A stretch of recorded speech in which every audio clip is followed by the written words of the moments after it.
To order at 9:02 of the school committee, a regularly scheduled meeting for July 27th at 9 a.m. And we will begin with reading through the agenda.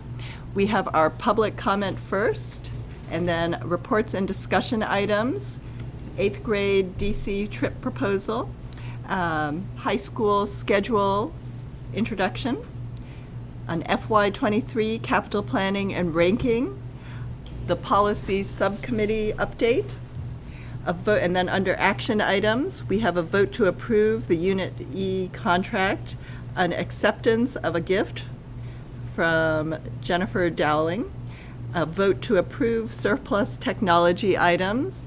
Then we have the chair report, a superintendent report, future agenda items, next meetings. We will then move into an executive session, action items after the executive session, so we will be returning, and then we will adjourn. So with that, we will move into public comment. And I will read this little formal statement of public comment shall be for a period of 20 minutes and is not a discussion, a debate, or a dialogue between individuals and the committee. It's a citizen's opportunity to express their opinion on issues on the agenda or of school committee business. Any individual wishing to speak before the committee shall identify themselves by name and address and shall speak for no longer than 3 minutes. And all individuals shall speak to the full committee through the chair and shall not address individual members or administrators. So in summary, we have 20 minutes total, 3 minutes per person. Please state your name and address. And we will prioritize in-person public comment and give any remaining time to remote public comment that we might have via our Zoom webinar. And if we do have people participating via Zoom, I will ask you to turn on your camera to make this on par with in-person comment. And I will ask for your patience again. I'm going to try to remember how we did this 2 weeks ago. So with that, we will begin with in-person public comment. But seeing none, we will move to our remote public comment and see if we have anything. We may move to our remote public comments. I think there's something going on with Zoom because we're online. Oh no. Because our agenda's up and that's online. But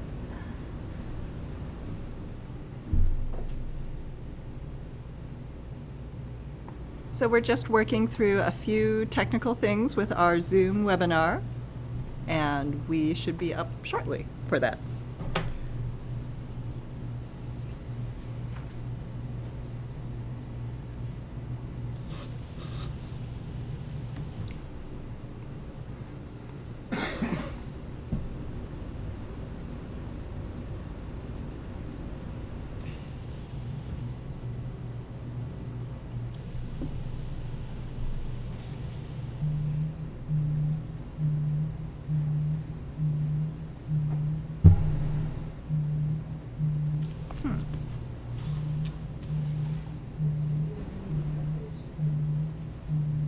Can you try to log in from your computer? You did and you can?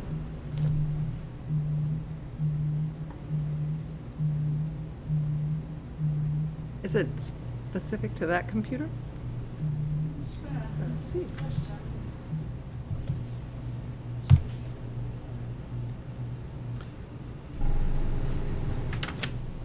Do you want that, or do you want Zoom.us? I was going to say maybe I can log Yeah. in from here. Of course, then we can't all see it. No, that's okay. You can still, Okay, let's- you'll have the mic, you'll be able to hear it. Yeah. Enter Zoom meeting ID. I don't know if that computer's connected.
And we do have at least two participants, but let's see.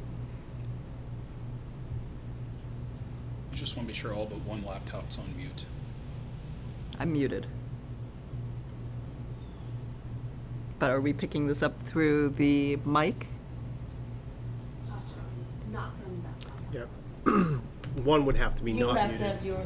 So this try one is yours okay. on. All right. I want one mic open and one speaker open. Oh, okay. Laurie, you're one of our attendees. Okay. All right. We have one attendee for public comment. I'm very sorry for a delay. We were just figuring out all of our laptops here. Do we have a speaker on?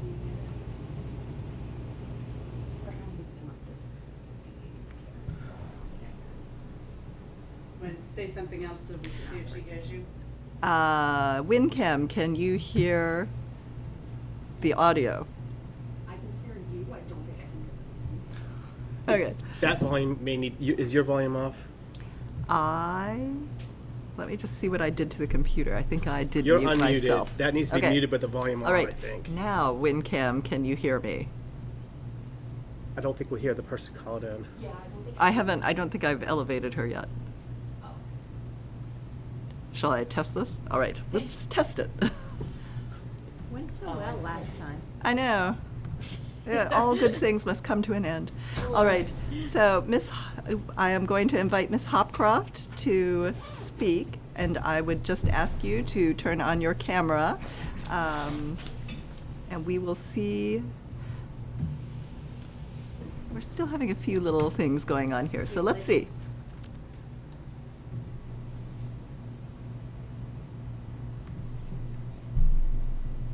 I think I promoted her, but she did not disappear.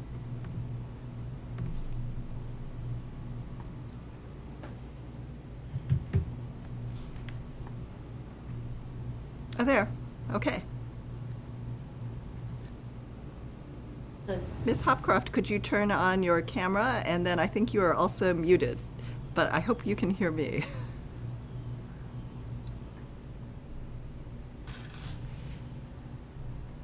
Is the volume on that computer, John? Jeff? It's It on. is. I mean, it's muted, but the volume's on. Ms. Hopcroft is still muted. Oh, wait, let's see. Oh, now she disappeared.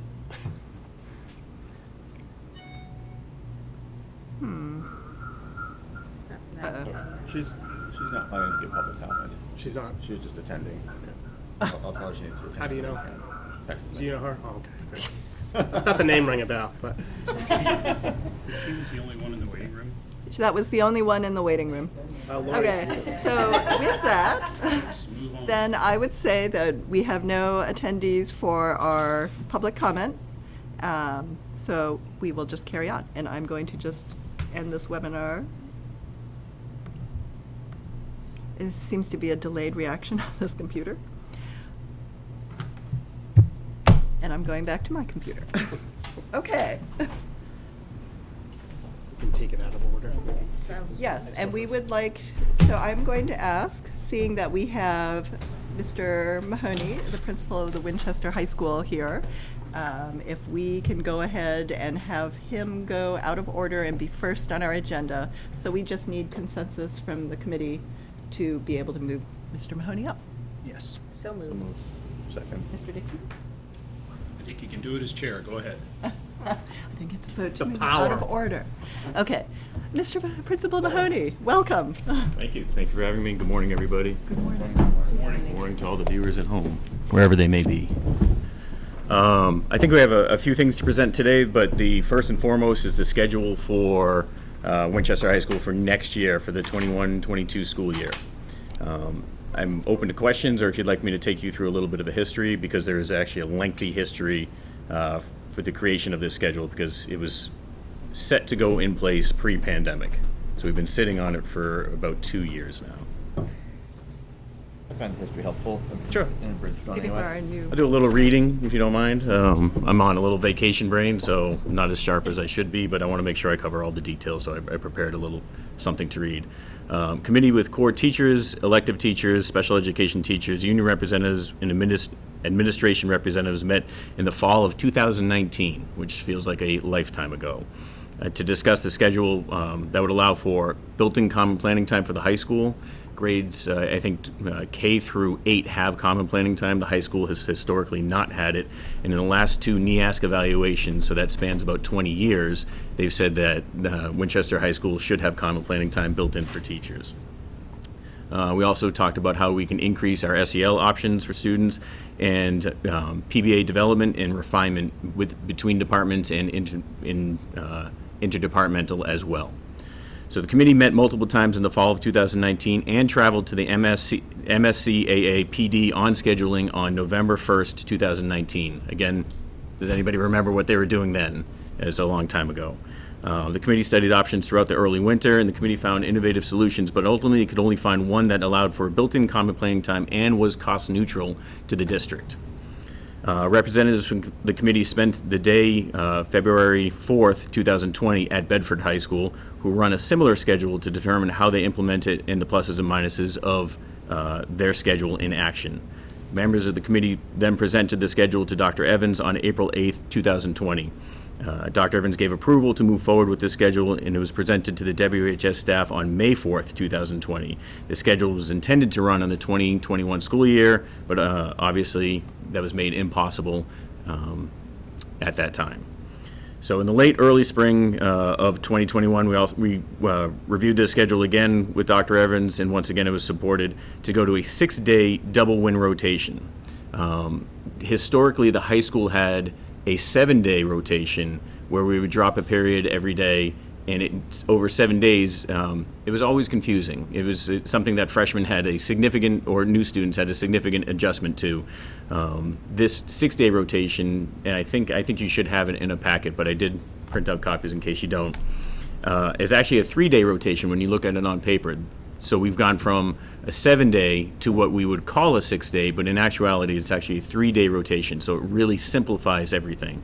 This adds 2 win blocks at the end of the school day. Personally, win block at the end of the school day is not ideal, but we bump up against lunch in the contracts with lunch and lunch planning for the district. So we're always looking to adjust that time, and that's a conversation for down the road if we continue with the schedule and we want to tweak it. So the win blocks at the end of the school day would be on day 2 and day 5. As you know, through hopefully historically the experience with WinBlock has been very, very successful in terms of what we're able to do at that time, in terms of SEL options, student voice, student choice, and really interesting programming for students to make themselves more well-rounded. We do college interviews, we do guest speakers, we do mandatory guest speakers, we do class meetings. Anything that would disrupt the school day, we use with that time. We've also expanded beyond that to think about how we can work with students for just special productions, special activities. So it's a lot of time where students are able to manage their own time for what they need, which is what WIN stands for. We call it winning, and what I need. It's multiple names for that. But we're able to fill that time fairly easily with unique offerings where we don't have to take students out of the classroom to have them meet to either choose or to mandate that they're going to an event. So with the double win block, we're able to now add common planning time into the schedule without actually changing the daily schedule too dramatically for the district.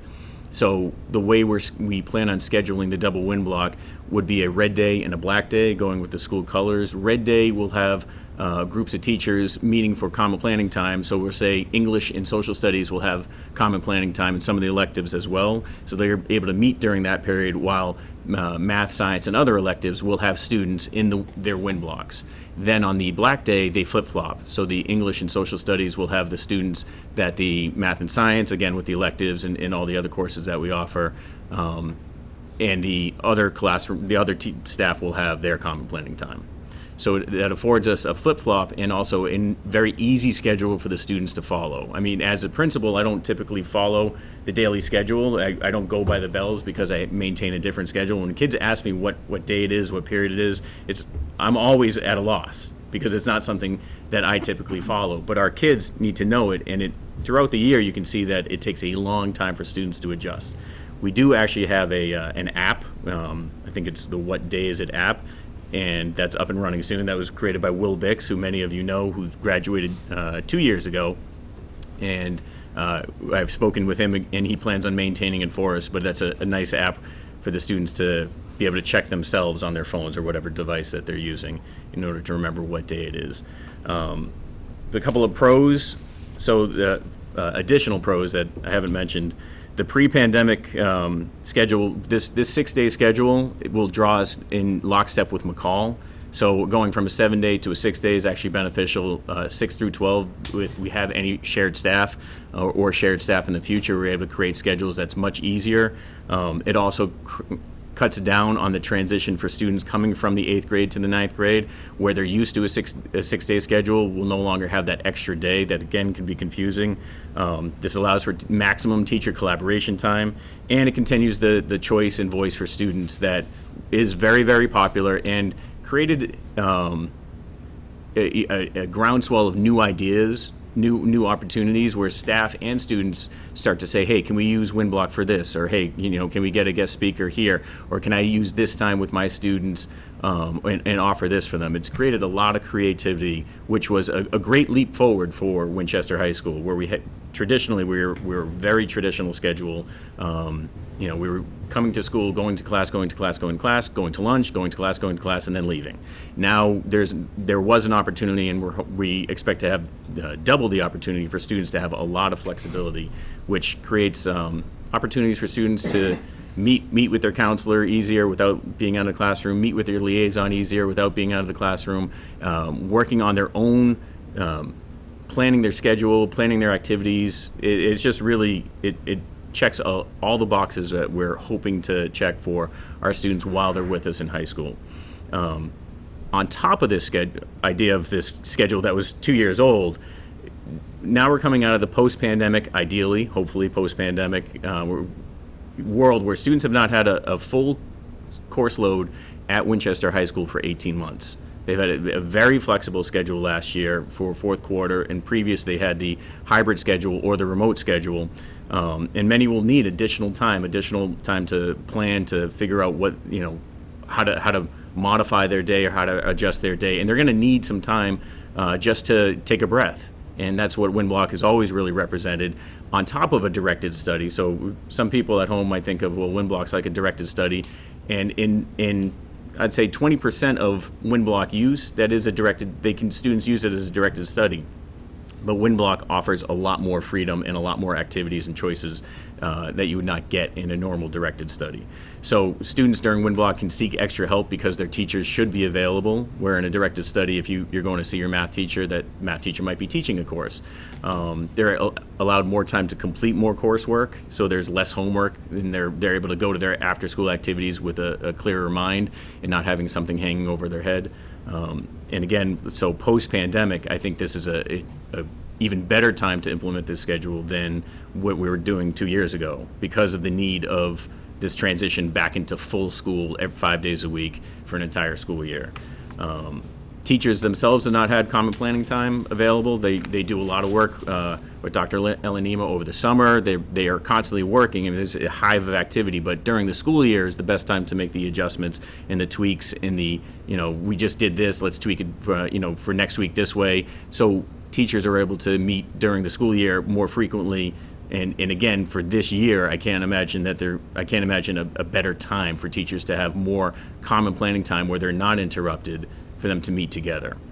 And again, we're always looking to grow our WinBlock opportunities and activities for students. So with our new Dean of Student Life, Anna Paradise, she's talked about having people come in or doing it ourselves, resume building, how to apply for a job, how to interview for a job. We'll continue our college application, college interview process, and all the activities and guest speakers that we normally have. But the idea of having a little bit more free time during the school day to meet with our kids has created a hive of, again, enthusiasm for this schedule.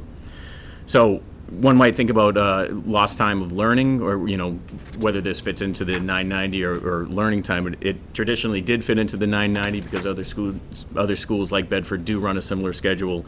When we looked at adding the double WinBlock, it's actually a net loss of only 3 classes for the entire year, because we're also increasing the time on learning with the full days for mid-years and finals. We're no longer going to half days for mid-years and finals. And we're able to gain that time back fairly easily. I'm not prepared to show you the math on that, but we did put our math teachers on it, and I'd be happy to send that math to you anytime you request. And on top of that, it's just, again, the opportunity for kids. The only thing adjustment that we need to make is a slight adjustment, is the class of 2022, our senior class. They traditionally have open ends if they have a directed study or no class period at that time. So traditionally they have open ends in the morning or open end opportunity in the afternoon.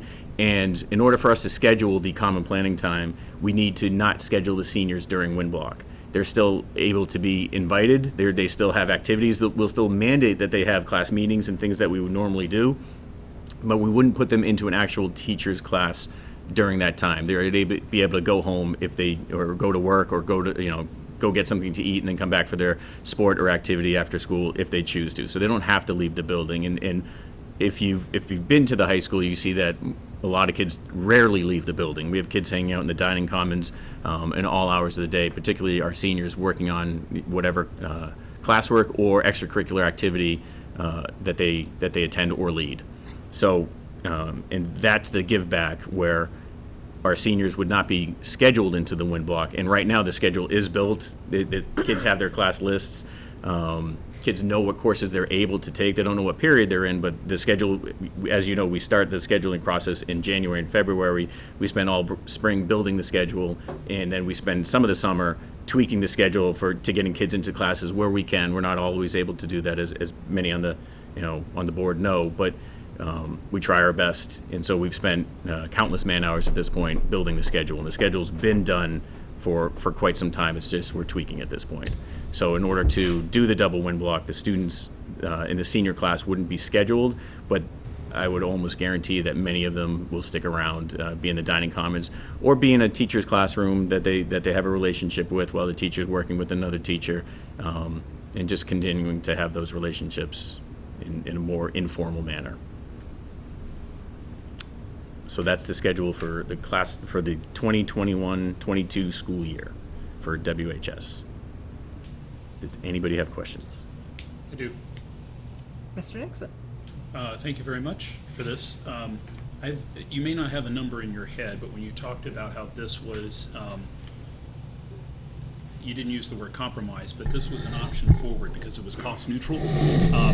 And you're quite right. We've talked about wind block now for you talked about it more than 2 years ago, just aspirationally. So I'm happy that we're implementing it. And I like the flexibility of this proposal.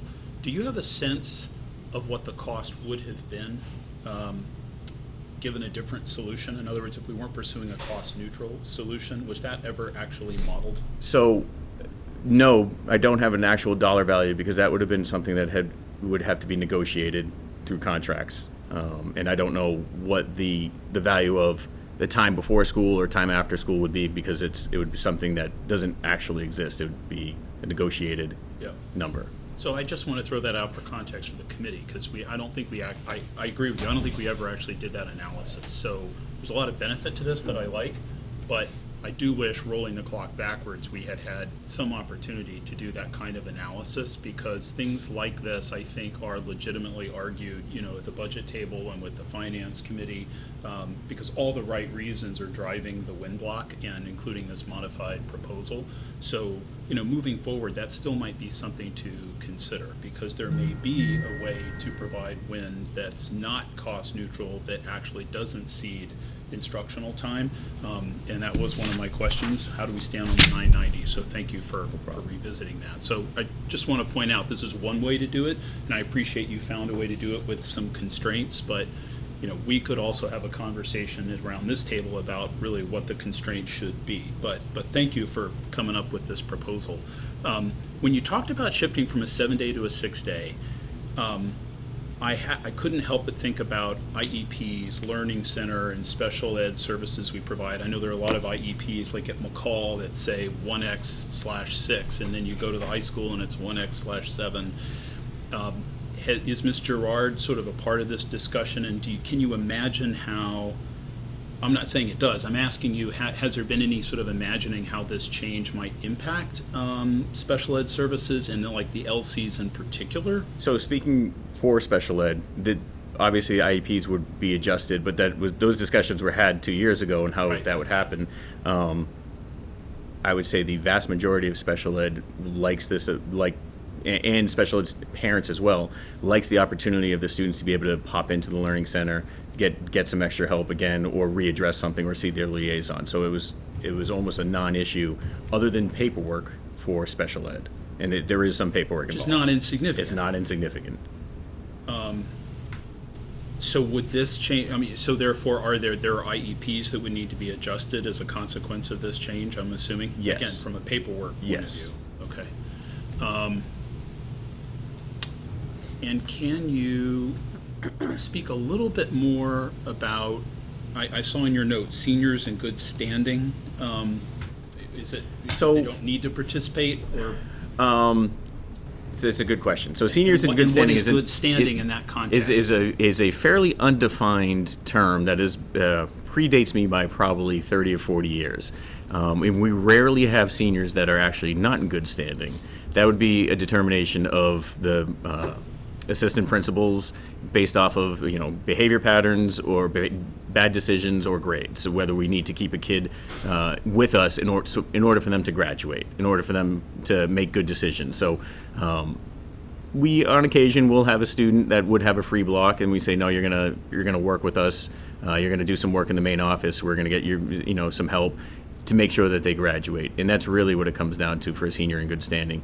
We do have the luxury of the vast majority of Winchester High School students are always making good decisions. They're so respectful, they're so polite, they know what they want to do, they know where they want to go, and we want to help them get there. So in terms of having a senior not in good standing, we've never actually had a label of, oh, you're no longer in good standing. We just more adjust what we need from them in order for them to graduate and work with them to help them make good choices. So there is not a defined term or list of things that would make you not in good standing, but I would say if we came up with a short list, it would be not graduating on time, grades, or bad decisions with your free time, or dangerous decisions. So that's an excellent question. And so I'm not saying you should clarify it in the context of this, so long as there is like an organizational understanding that like it isn't explicitly defined, but that the team kind of feels like they have good sense of what it means. Definitely a good sense, but it's a sliding scale. Yeah. And we Got it. rarely need it, which is, I guess I could count on one hand in the 6 years that I've been here, or five going on 6. I can count on one hand where a student would be retained with us to make sure that we take care of them a little further. Sometimes it's us helping them. Yeah. So again, they graduate on time. Yeah. Thank you. I have a few questions too. Ms. Bergstrom? Mr. Mahoney, it's similar along the lines of Mr. Nixon. You talked about how in the NIASC process we looked at other schedules, and I think it went beyond just adding a second WIN block, but there were actually some schedules that the team looked at that sort of blew up even the 7 versus 6 period day and some different ideas. When you're looking at moving to this, would this allow you to get someplace else like that along the path as we move forward, or would it be a complete restart if you wanted to use a schedule that was going to cost us more money? So almost all of their schedules would cost more money, or how much change can we tolerate as well. So we're always trying to balance, what are we able to do and function without doing so much PD and so much readdressing how we're teaching and the time that we have in our classrooms versus the money. So if we went to like a 4x4 block, which I came from and I always loved, that's our superintendent will tell you that's very expensive. It would require hiring more teachers. There was a model in Natick that we looked at that we liked quite a bit, but it would be a drastic change of what we're currently doing. So we try to make incremental changes. We try to keep pushing the boulder up the hill carefully rather than trying to run up the hill with it. So could this lead to something else down the road? I think so. I think my reputation is I like to tinker, I like to experiment, but I have to remember, and I like change. I love change, but I realize that most people do not love change, and they don't thrive in a changing environment. So, how much change are we willing to endure? If you told me tomorrow it's a 4x4 schedule, that'd be fine by me, but it's not going to happen. So I know it wouldn't be fine by a lot of staff and a lot of kids because it's too dramatic of a change. So could we continue to tweak? Yes, absolutely, and I'm all for it. Sometimes I need to be restrained from how much tweaking I want to do, though. Right. So I guess I was trying to figure out if this was one of the steps on the path to get to a schedule that you were looking to move towards, or if this is where you were hoping to stay for a I think while. this is a schedule that we're looking to stay on for a while. But the path, we never know where the path takes us. Okay. There was no pie in the sky. We would love to get to this particular schedule, Right. because there'll be no schedule that's perfect for everybody. That'll never happen. But can we create a better schedule than even this? Ideally, but to have a three-day rotation is so simple for kids. It's so easy to remember. You know, we're just changing where you would be for one block over the course of 3 days, and that's just, and you would have one teacher, then you'd have another teacher, then you go back to the previous teacher. So it's really simple, and that was a big goal of ours as well. Going from the 7-day rotation. Again, if you ask me what day 5 is, I might be able to come up with the acronym that the kids use in order to get through the day. You know, there's one that's bad egg, and they come up with acronyms because it was very confusing. Right. Thank you. So this should be more straightforward. I believe it should be. You know, I mean, 3 days, and so in terms of flexibility, remember on snow days, vacation weeks, or Thanksgiving break, we get rid of wind block and we modify the schedule in order to keep kids in class as much as we can. So if we have a snow day in the middle of a week, we wouldn't come back and go right into wind block. We'd actually adjust the schedule to make the periods longer. That's another. That was a shortcoming of the previous or our current version of the schedule with the wind block. The day wind block was on Wednesdays, which is great because it represents the midpoint of the week. But on that day, the schedule actually changed dramatically in terms of the time in classes, because we put the wind block in the schedule as a finite block, but the other periods had different times than they would normally have. So on a Tuesday, you might have math class for 67 minutes, but on that Wednesday, you had it for 49 minutes or 52. And that in staff didn't like that, and teachers and kids didn't like that as well. So this is even more consistent. I don't love wind block at the end of the day. I like it in the middle of the day as a nice break, but there's compromise in everything.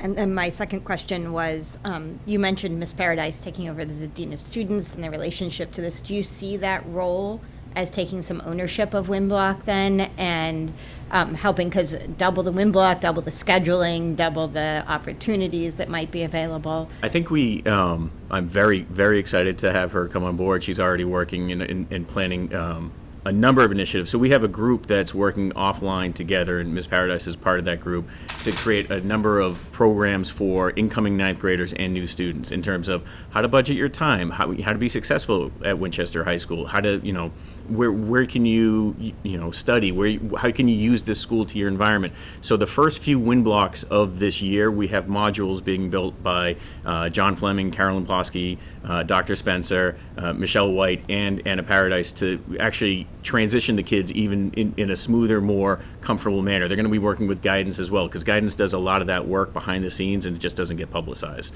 This will be a more formalized public version of that. Modules where students can either sign up or we mandate. So first and foremost, I'm very excited to have Anna Paradise come on. I cannot tell you how happy I am about that and how needed it is. And to answer your question, yes, I feel like in some capacity she'll be running some of this, and part of it also runs through me. This has kind of always been my baby, a vision that I've wanted to take all the way through. But the staff and students take a lot of ownership of Wind Block. They come on, again, their ideas start percolating. How can I use this time? How can I use this time effectively? Oh, I don't have to miss math class to attend this voluntary guest speaker. I'm gonna do that where I wouldn't have missed math class previously. And they'll come to me and say, can we use Wind Block, or can we meet for this? Can we have this activity? And the answer is 99% of the time, yes. Because you want them to be engaged and you want them to take ownership of that time. So yes, she'll take some of it, but not all of it. I think I'll still maintain some of it, and I think the students and staff really use this time really effectively. Great, thank you. Mr. Brady. I just wanted to commend you and the staff that have worked on this. It sounds like you've really accomplished 3 great things. Obviously, the common planning time, that's so needed, and to finally get that in place is excellent. And then to give the students a simpler schedule. I think anyone who's worked at a high school can speak to that confusion of those rotating schedules, and no one will miss the 7-day schedule and not knowing what day it is and where they're supposed to be. And then just increasing the win block. I've heard from students how valuable that is. So again, I appreciate. I think you and your team have accomplished 3 great things. So I'm really excited to hear about how this fall goes. Thank you, Mr. Brady. It's definitely like everything. It's a team effort, and publicly, I've said it a million times, but the last few years, we've never been more of a team. I think at Winchester High School, and to get us through fingers crossed the pandemic, the planning and effort that went into it, and things like this, you put people together that are engaged and want to be a part of something. They do all the heavy lifting. They're happy to do it, and they're the ones that are changing the school. So I appreciate the staff that really put this together for us. I have one more question, Sure. but I want to yield to anybody else. I had a question, actually. It's just about the common planning time, and I guess how will you how do you assess how that is, or how well that has been implemented? That's a great question. We're still working on that. I can't assign specific work for them to do and say, I want this by tomorrow, or I want this by the next. So we're going to work on that as a staff to find, are we going to keep a journal? Are we going to, have any type of result that we want to see?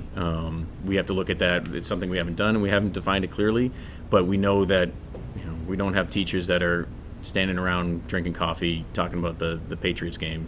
We have teachers that work really, really hard and get things done. So I'm not overly concerned about it, but it is something I have to address and investigate a little bit further. We'll put some things in place and some expectations. But our staff, give them the time. They're going to use the time wisely. Yep. Great. Mr. Nixon. So, and I apologize, I had another question. Under teacher responsibilities, that last note that says teachers will work with students they choose to work with, but understanding when is very much kind of a student-centered thing. Can you explain a little more what that means? Is that maybe just some acknowledgement that there's only a certain amount of time in a block and 20 to 25 students are assigned to a block, so there may be some scheduling issues with like certain student needs? No, that might have been poorly written.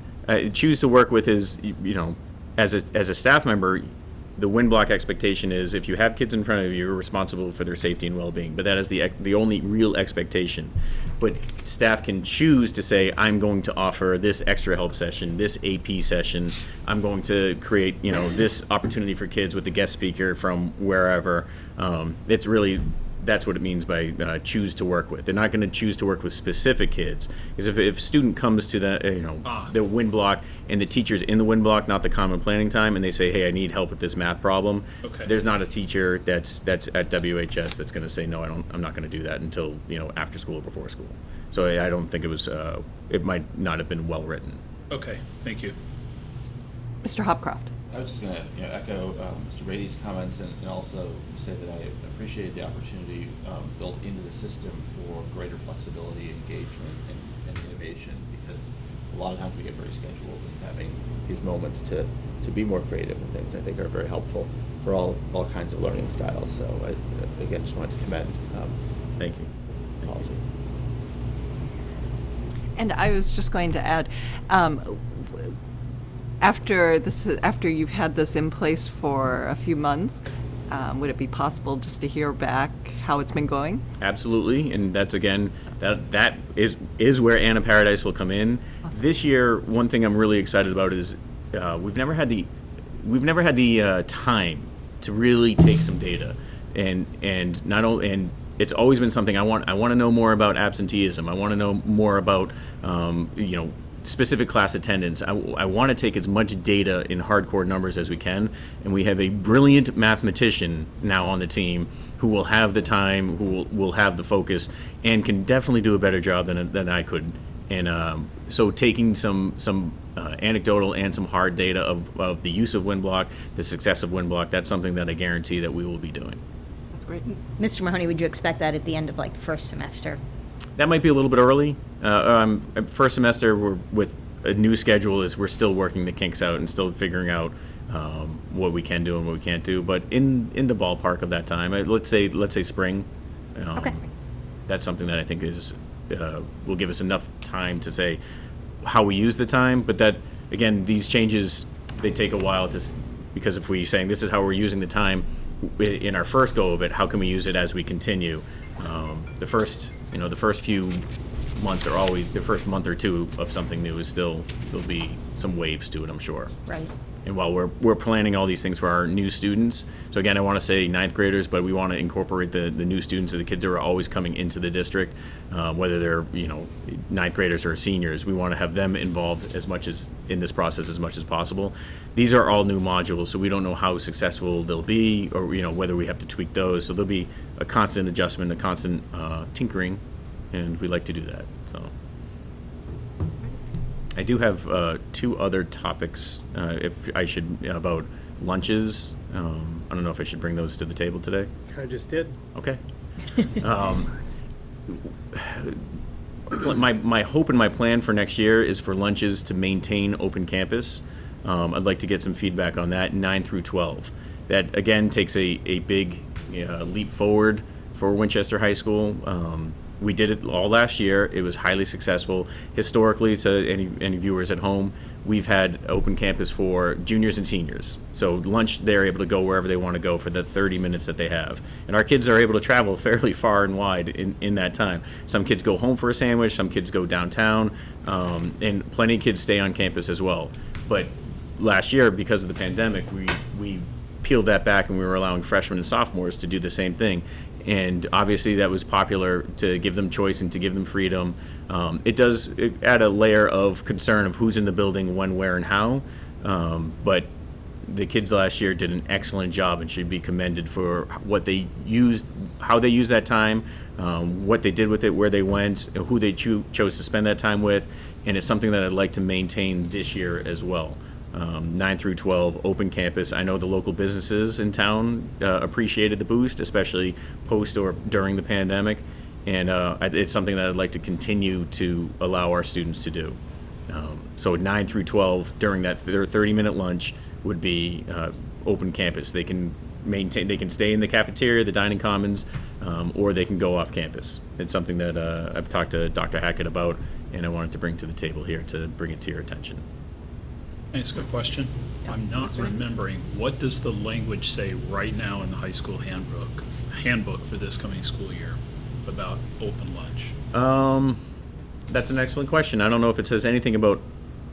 Because I don't know that open- we even changed it for what you just did last Right. No, year. I don't think we Right? did. I think we did. We didn't make any changes that we thought might be temporary. Yeah. We didn't make any language changes. Okay. So, especially for those families moving from McCall to the high school, that's when you actually tend to read the handbook. And then it's usually when you discover something has changed, someone points out, oh yeah, they made a change, you gotta go back. And I just didn't remember having even that conversation. I mean, for what it's worth, I'm supportive. The beauty of the handbook, Mr. Nixon, is that it's often misquoted. Even if people have read it, it's often misquoted. As I present the handbook every year, although the last year I had Ms. Konis and Mr. Dupuis present it, I want to get them in front of the camera and them in front of the school committee as much as possible. It's a living document. It should be able to change and be flexible as the years change or as need changes. So if there's language that needs to be put in place, I think the language would be similar to what we have in terms of expectations of, look, this is an opportunity, it's a privilege, we trust that you're going to use this time wisely and effectively, but if we find that you are not doing it or you're making bad decisions or dangerous decisions, then it's something that we take away from the individual, not from an entire grade. So if a sophomore makes a sophomoric decision during lunch, that sophomore will be eating lunch with their best friends in the main office for a little while. I agree, and I think even the change around wind block should be reflected in an updated handbook as well. That could go out to high school families just with a note. We've made a couple of changes for the coming year, but I'm supportive of what you're suggesting around the open campus. Thank you. My traditional summer memo to parents and students will always have that, hey, these are the changes. And we've got, the last year and a half, we've gotten very accustomed to a list of changes rather than one or two. So as I formulate things on the beach in Middletown, Rhode Island, it's a place that I highly recommend to anybody viewing at home. I will be thinking about what that summer memo is, and the reintroduction to 5 days a week, and what those changes would be. And I raise it at this table just because when we approve handbooks, we really are making policy. So it's good, assuming there's consensus support for something like this, like as well for WinBlock, it is important for us to just go back and update the handbook as a matter of record. Anyway. And as part of that, you would revolt the updated handbook, correct? Yes. Right. So just try to keep in mind when that would go out to families. I don't know what your timeline would be, but this is kind of a first reading, I think, of the changes. So you have a August 10th August meeting? 10th. Yes. And do you have a second That's meeting? it, Okay, right now. all right. I don't know if that's too quick of a turnaround. We can talk about it, and if it is, we'll figure it out. But Today being the 27th, so changes to WinBlock, changes to lunch open campus, we can get those changes into the handbook. And the by third change that you're going to speak about would also be a handbook change. I would like to, too, I yes, bet. it would be. Yes. So, and I think you could write those up separately, I would assume, and then just let the committee know where they're going to go in the handbook.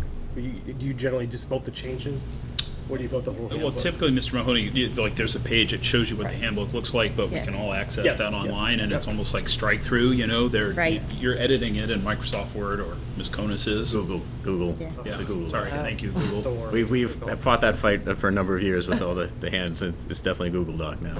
But well, and I yes, would say I think the beauty of it is actually that it's digital now. Yes. We used to have the printed handbook, Yeah. and so to your point and Mr. Nixon's point, it's live. So if we update it on the night, So we started doing that 4 years ago. Instead of printing thousands of handbooks, we just Right. this is the link, this is the information, and it can be flexible as well. But there was another change you wanted. There's it goes back to the seniors, and again, the senior class who's endured so much. Our great grade 12 students have seen a lot, and were afforded a lot of freedom as 11th grade students last year. I'd like to make it an open campus for them throughout the whole school day. Rather than assign them directed studies, if they have a open block, I'd rather see them have that freedom to come and go, that freedom to get a breath of fresh air, or that freedom to create, decision-making, choice, and allow them to start to transition into that next stage. We're sure 98% of our kids go off to college, and the 2% that go off into the workforce or the military. I'd like to see them be able to have the freedom that they've earned. And again, it goes back to that student in good standing piece, but our seniors, in this class in particular, I think can really effectively use that freedom the right way. And I believe in them as students. I believe in them as young adults. And it is, again, it creates some confusion on where a student might be, what a student is up to. But I think the students, again, last year proved that they've earned the trust, they've earned the responsibility, they've earned our respect. And so for our grade 12 students, I'd like them to have an open campus. That's something that I'm willing. That's something that I'm advocating for, but I'm not fully, I'm not going to lose sleep over if we're not comfortable doing that as well. I want to make sure that you know where I stand on it. It's something I believe in. I know there's inherent risk with it, but I also know that I know our students fairly well. I think I do, and I think that they're going to use it wisely. And a lot of our kids, if you have 67 minutes between your math class and your English class, you're probably going to end up in the dining commons or in the, on campus somewhere on a nice day, just doing some work and then coming back into the building. So before we ask the question, how do they access the building? It's the front door all the time. The front door remains locked except for during lunches where I stand, or our two assistant principals, or now our dean of students. We stand at all three lunches. It is a rare day where there is an administrator right at the front door during the three lunches. So during the school day, if a senior had an open campus, they would be coming and going through the main front doors. Our kids, just like in any high school, will occasionally let somebody in through the side door, but there is discipline associated when they do that, and the cameras 99% of the time catch them doing that. And our Officer Paranek, who's retired, and we love him dearly, but now Officer Ciccarello, who's our school resource officer, they work tirelessly to make sure kids understand why you don't let somebody in through a side door or a back door. So our kids would come in and leave through the front doors, where we have the doors are locked, and we have Miss Hanlon or Miss Quigley, because Miss Hanlon will be out on maternity shortly after the school year starts. But Miss Quigley's done the job previously, and she's excellent at doing the front desk job. It's something I'd like to advocate for our senior class. Mr. Hopcroft. First I'll say I'm generally supportive, that's how my high school was, but I'm curious, is there any tracking of people? Do people sign in or sign out when they go, or is it just on our system? So 2 years ago, we gave the seniors, the grade 12, grade 11 students, their badges actually had the they were key-coded badges, so they could badge themselves in during lunch, and the doors remain locked. There's an expense to that. It's about $5,000, and that we did juniors and seniors because you could hold on to your junior ID for your senior as well. I keep going back and forth between juniors and seniors and grade 11, grade 12 students. I'm trying to adopt grade 11, grade 12, grade 9, grade 10, rather than freshmen, sophomore, senior, junior, seniors, because I see us trending towards away from those traditional titles, but it's going to take a long time.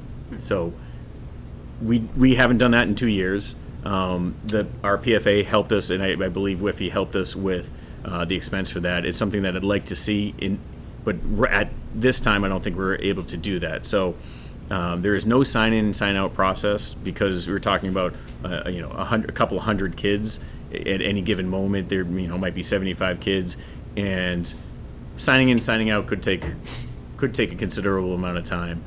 So there is no tracking process in place, and that is a concern. We could recommend that our staff after lunch make sure that they take attendance, and we always take attendance second period because of traditional open blocks. A lot of students didn't have a first period in the grade 12 class. If we had to get to taking attendance at a specific time of day where we would report it, we could get to that as well, but we're not, I haven't spoken to the staff about that yet. So there's a concern. There's an increase in risk and a concern. But again, I believe in our students, and I believe in our community as well. Yeah, no, I was just thinking of the exception where someone doesn't come back, or I mean, in a high school, that has happened before, where a kid has not attended the class that they should be in, and we always report the attendance at the end of the school day, because we do have a unique student body again. I mean, our kids are going out for interviews, our kids are going out to do work, our kids are going out because their parents dismiss them. We do have a number of kids coming and going. It's just part of our community and our culture throughout the school day. So, historically, a student might miss their third period class, and the third period teacher reports that, and then we get the attendance at the end of the day, and we realize that the student has been dismissed for whatever, myriad of reasons. So that would be, we'd have to figure out a better way to do attendance. Again, I haven't spoken to the staff about that, though.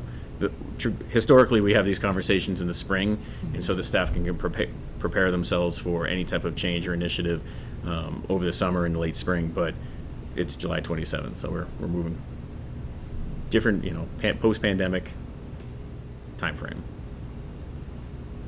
I have a Mr. share my Nixon. thought. While I tend to be supportive of this, I go back to, I think you used the expression you wanted to try it. So although this begins to get into weeds because it's really about implementation, on this particular proposal, I wonder if it's a better approach to give yourself some time to set expectations to the student community at Winchester High School. So the school year perhaps starts without this. You take some opportunity in your first assemblies and what have you to let your students know this is something you're willing to try this year. I share your concern about letting students in through side doors. That was actually the one thing I was concerned about, so much as I'm concerned about all elements of safety, but that one concerns me too. So if you have some expectations around student behavior, both while those who are off and those who are in the building letting others in and so forth, you might give yourself an opportunity to be clear about what the expectations are. And then you make clear to the student community this is something you're willing to try, but you have expectations. And then everybody is sort of on guard to be, each other's best citizen and be sure they're meeting Mr. Mahoney's expectations. And you give yourself some room to come back and say, this isn't working the way I thought it would. We need to make some changes. And as opposed to saying we're making a change, we're moving forward, because it is a change, but it's a privilege. It's fair. In one respect. So I would look to give you a little more room in which to operate. We could easily bump it to a second semester privilege. I was actually thinking that very thing. I was also thinking about the weather, but that comes with the second semester. But that was my natural thought about communicating, because it's just going to be so different this year, right? With everybody back in the building and the schedule change and so forth. The weather is a funny thing. Our students will commit to walking in the sleet, snow, rain, thunder, and lightning for their Starbucks. Yeah. More In more their than- tennis shoes. In tennis shoes, no jacket. Yep. Shorts. It's nothing will deter them from going downtown when they have the opportunity. It's always an interesting thing. But I think that's a fair expectation as well. To take a moment and set expectations and work with the class about what we want them to do and how we want them to spend that time. And that they're the leaders in the building, so what they do at this time is a reflection on the school, Right. and it sets up a precedent for other students to follow when it's their time. So we could talk about we could put the brakes on that for sure. Right. Ms. Mr. Nixon, Bergstrom. are you only talking about the seniors open campus or lunch for 9th and 10th graders as well? I'm talking about the lunch for all, the idea that, yeah. Okay, That's what I I'm thought. talking about the senior open Seniors. campus. Oh, I see. No, I was sort of talking about proposal number 3. Okay, that was proposal number 2. 2. Okay, I'm sorry, I got them backwards. Yeah, that's okay. Because my question, Mr. Mahoney, is I know that you've had some success with the open campus lunch, and obviously you were able to keep track of students from April till June, so there must be some systems in place that teachers have established that you can repeat and improve upon. My question is actually for the seniors, because when you talked about the kids having ability to go in and out in the past, they're always signing in and signing out. If they go to a doctor's appointment, if they go to an internship or a job. So my concern about the senior completely open campus would be, how are we going to keep track of students through, like, lunch seems like a very finite time to me. But the ability to have all the seniors open with no swipe, no sign in and sign out, and not that our kids aren't reliable and trustworthy, but I worry about, like, if there's an emergency in the building, how do you know who you're even accounting for? Right. If we're not accounting, if those seniors aren't accountable somewhere or somehow for letting us know where they are.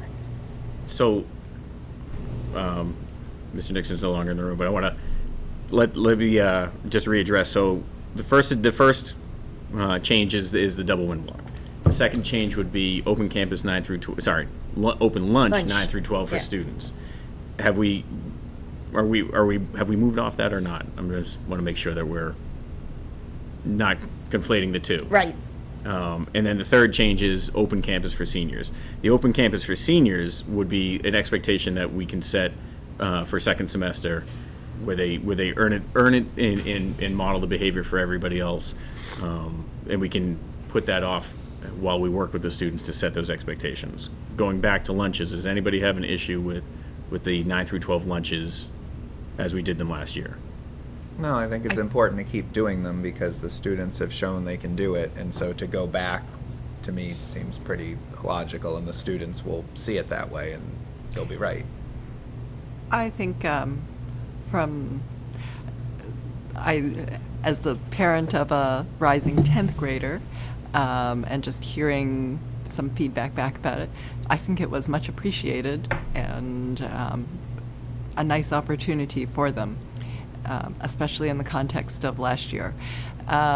Maybe for the 9th graders coming in, maybe just a little bit of time at the very beginning just to set some expectations and say, okay, this is what this is. Well, we meet with them the very first day of school. Yeah.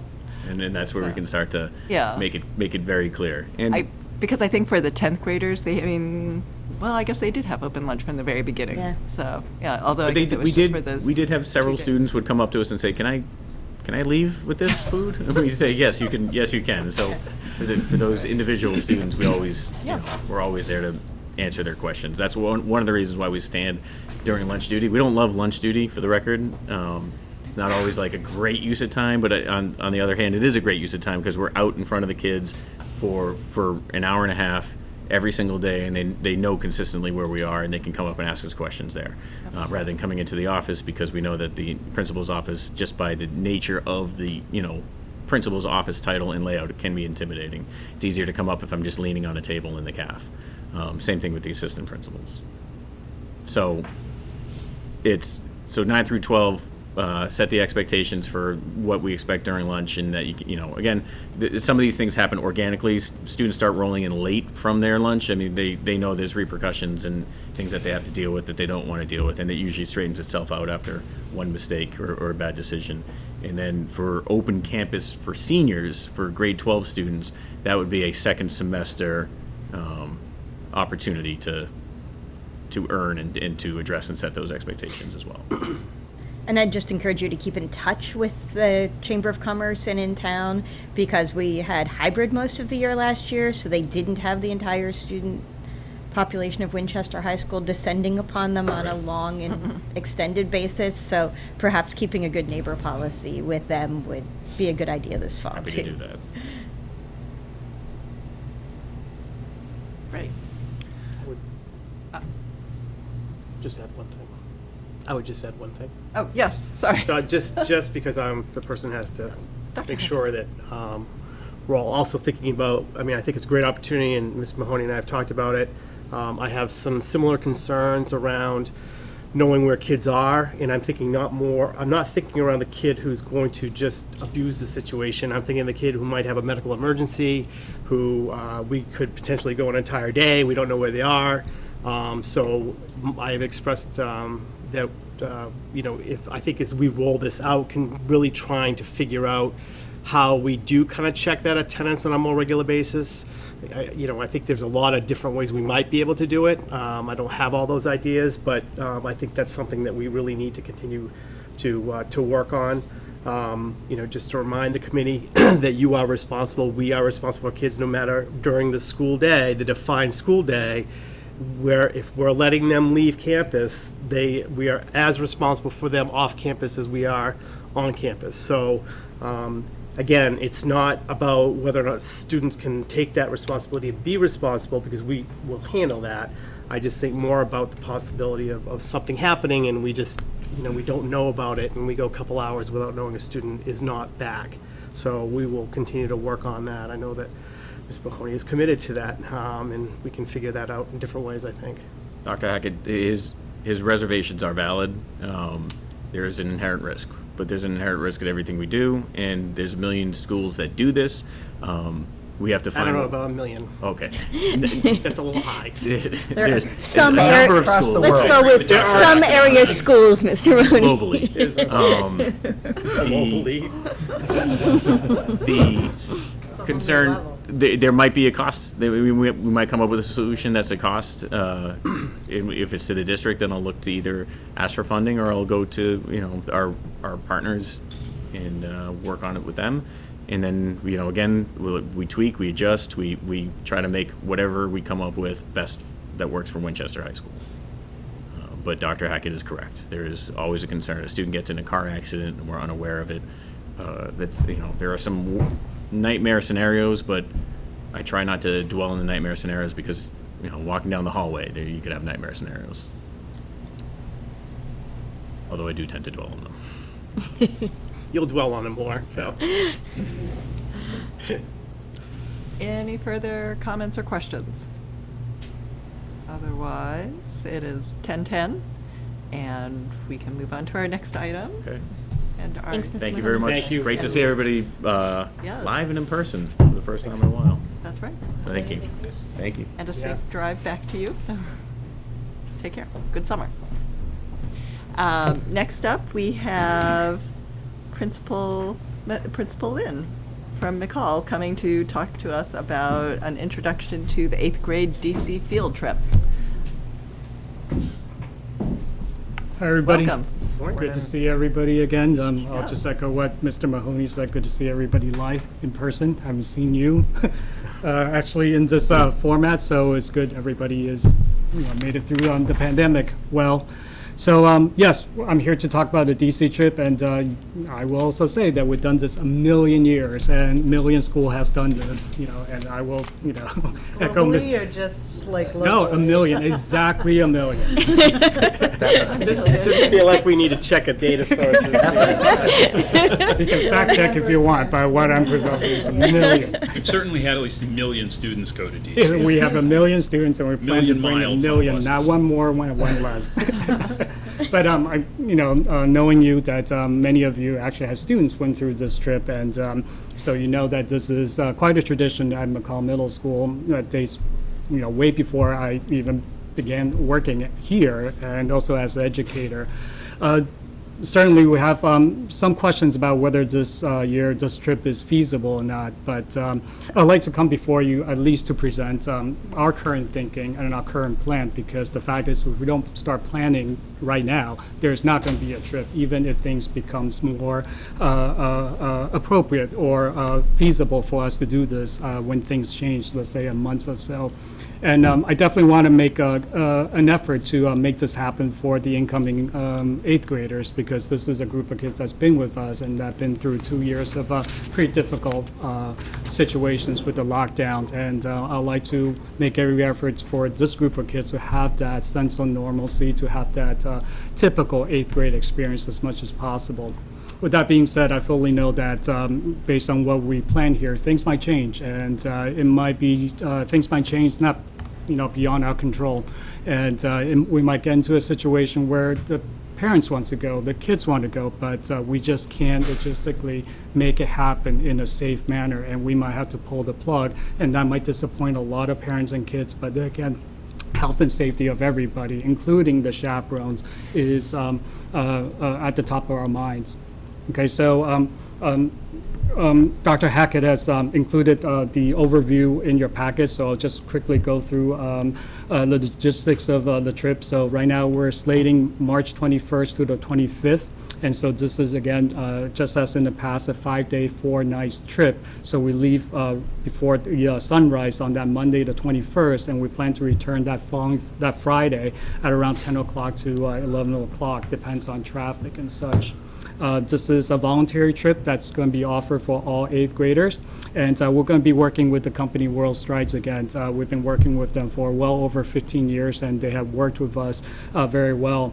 While we're there, pretty much everything that could have happened up to the pandemic, they have helped us negotiate through all those challenges. I remember the last time we ran the trip, I was one of the chaperones. We have the students that encounter a medical emergency, appendicitis that just happened right there, and World Strides was able to help us get the child to the hospital, get the child to ER, get the parents down there quickly so that the kids could be taken care of. So we could not be any happier with the work that World Strides has done for us to take care of our students while we're down there, and also working with us to prepare for the trip.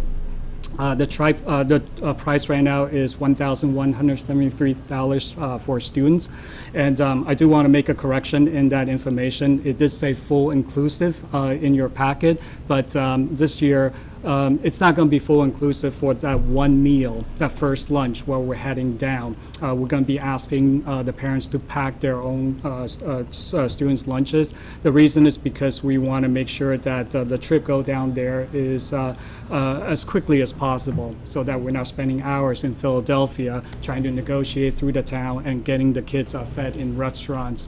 And certainly I understand that there might be some students that cannot pack their own lunches, and of course the school will work with our food services to get them lunches for parents that can't do that particular morning. Hotel accommodation for students is quadruple occupancy, so 4 kids per room.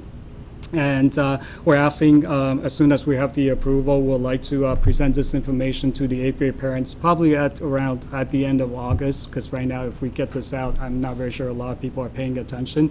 But as soon as we get this out, we'll be asking for a $99 deposit by September 30th, and the rest of the tuition will be paid in installments, and it will be 3 installments of about $350 per installment.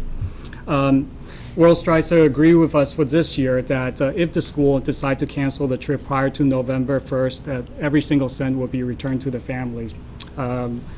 If any individual decide to cancel at any time, before November 1st or after November 1st, World Strides will refund whatever the parents have paid minus the $99 deposit and the $30 full refund program fee. So a total of $129 will be deducted from whatever the parents have already paid if the parents decide to remove the child from the trip for whatever reason.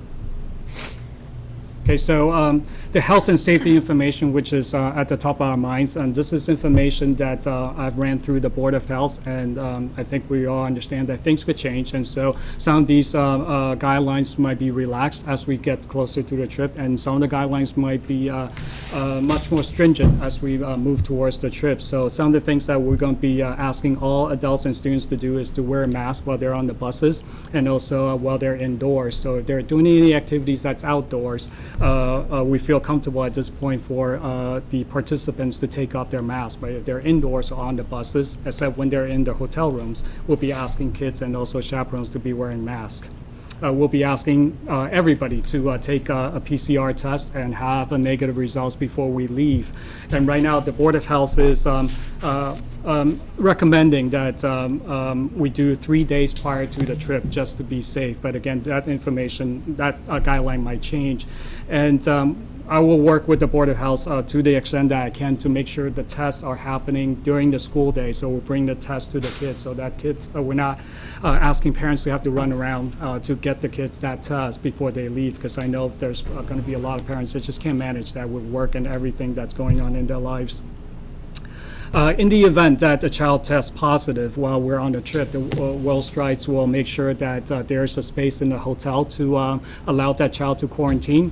And also World Strides will provide transportation.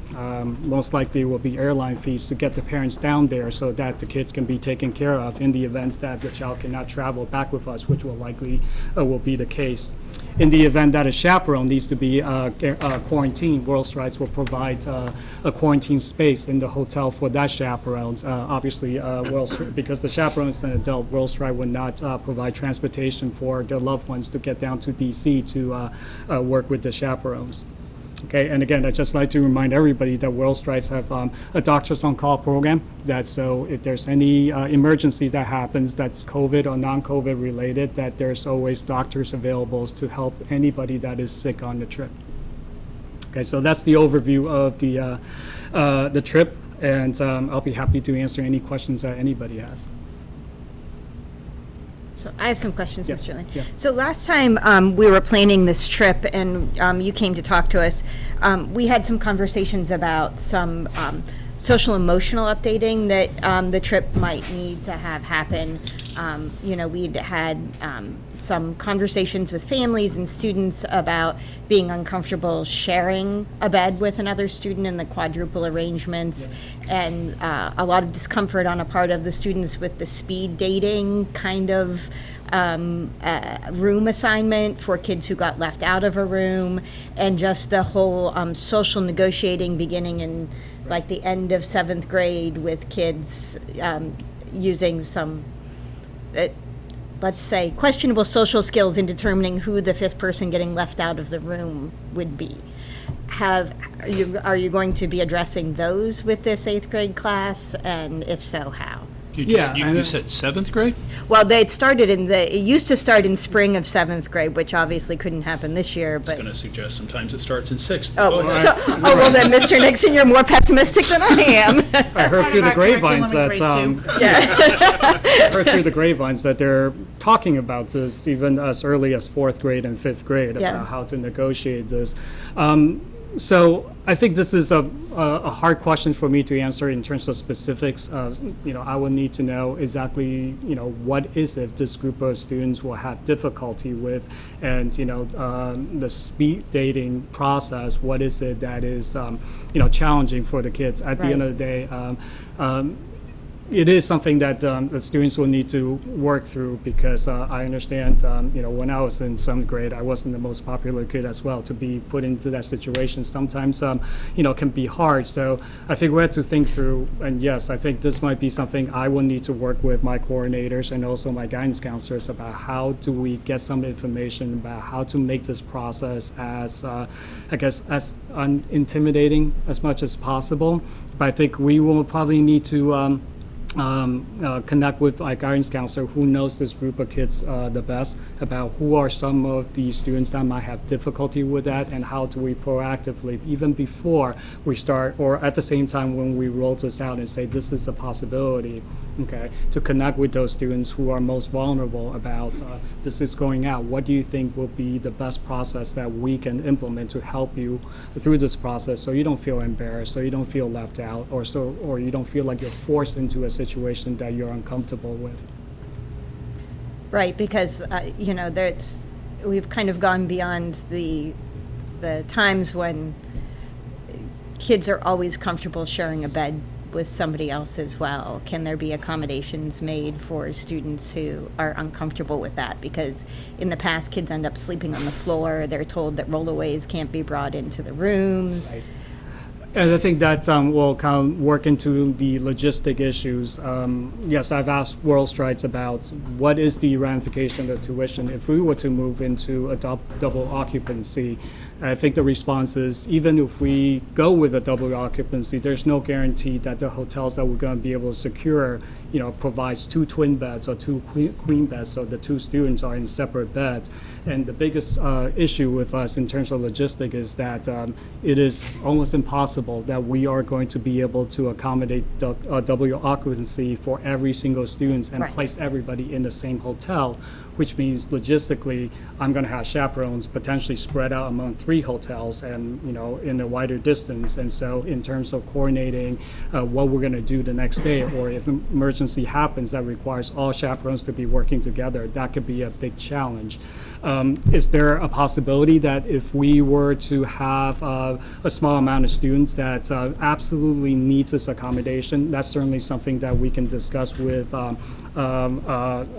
coordinators and also World Strides as well. And I think I see this as, if a student has a specific needs, whether it is a social emotional needs or any needs, I think our approach is always like, if we're crafting an IEP, for example, what is that need, okay, and what is the most reasonable accommodations that we can put in place to support these kids. Again, we are committed to make sure that all kids who want to go can access this. Right. Okay, this is not to say that every second you're going to be happy and every second that you're going to feel comfortable, but I think if we have a group of students that says, I would really want to go, but because of the speed dating process, because of the quadruple occupancy makes me not want to go, I would like to be able to, make them know that you can talk to us, who is your trusted adult, share with us, what are the concerns that you have, and let us walk through this process, okay? And we'll be very upfront with them. These are the accommodations that we can provide you. These are some pieces that will work with you to make you a little bit more comfortable about the living,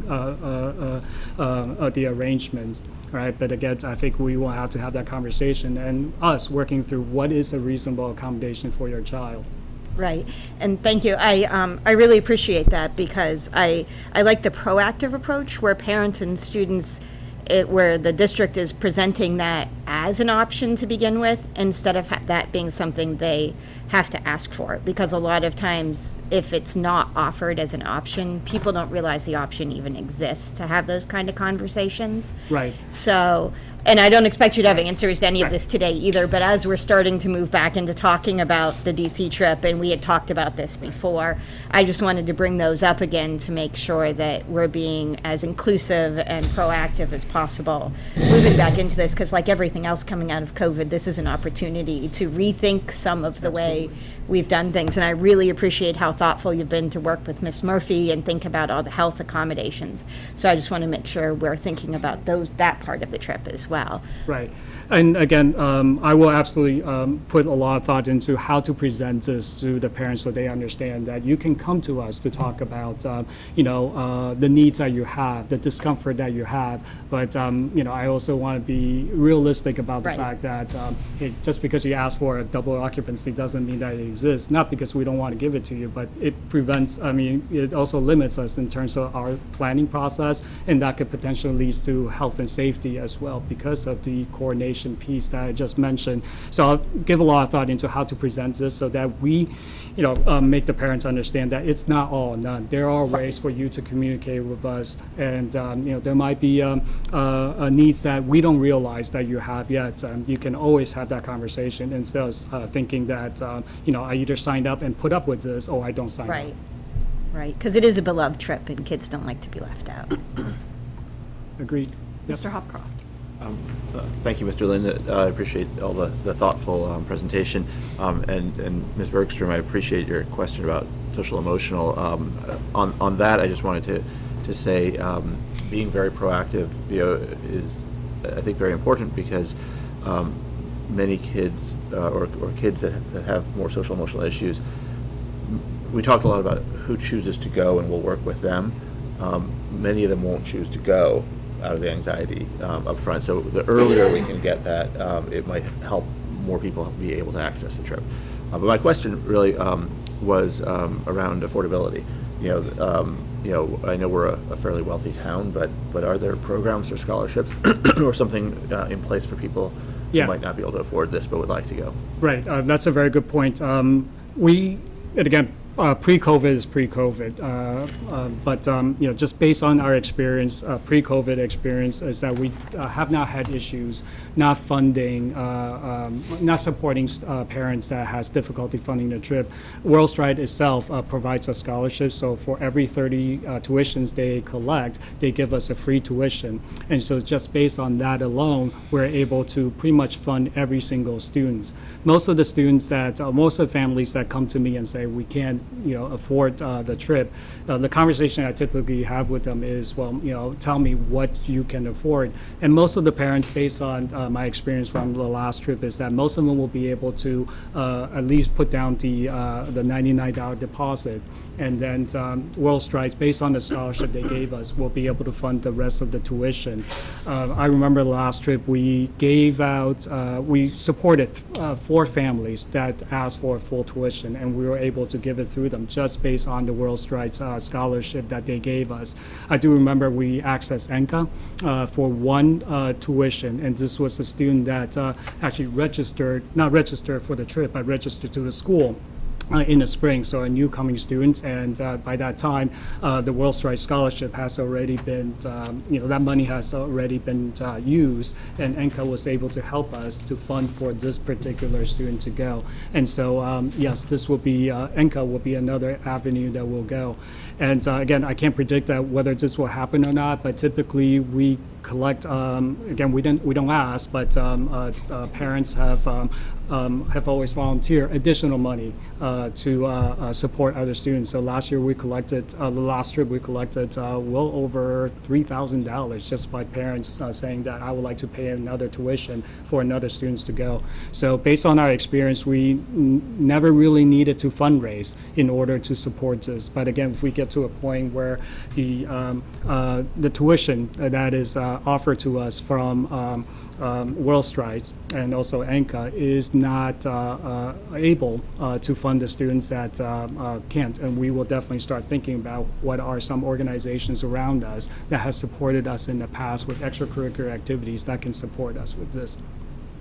That's great. Yeah, I think this is another accessibility issue, and also one where people might just say, "Oh, I'm not interested," because they can't afford it. But it sounds like you guys are ahead of that already with WorldStrides. So, thank you.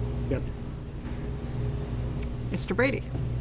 I just want to thank you, first of all, for planning this and going forward with it. Having led a few DC trips myself, I know how important it is to the students and such a pivotal experience that it can be. And I really appreciate Mr. Hopcroft's question about the equity and making sure that all students can participate, because I'm sure that's a goal, to make sure that every student who wants to participate can.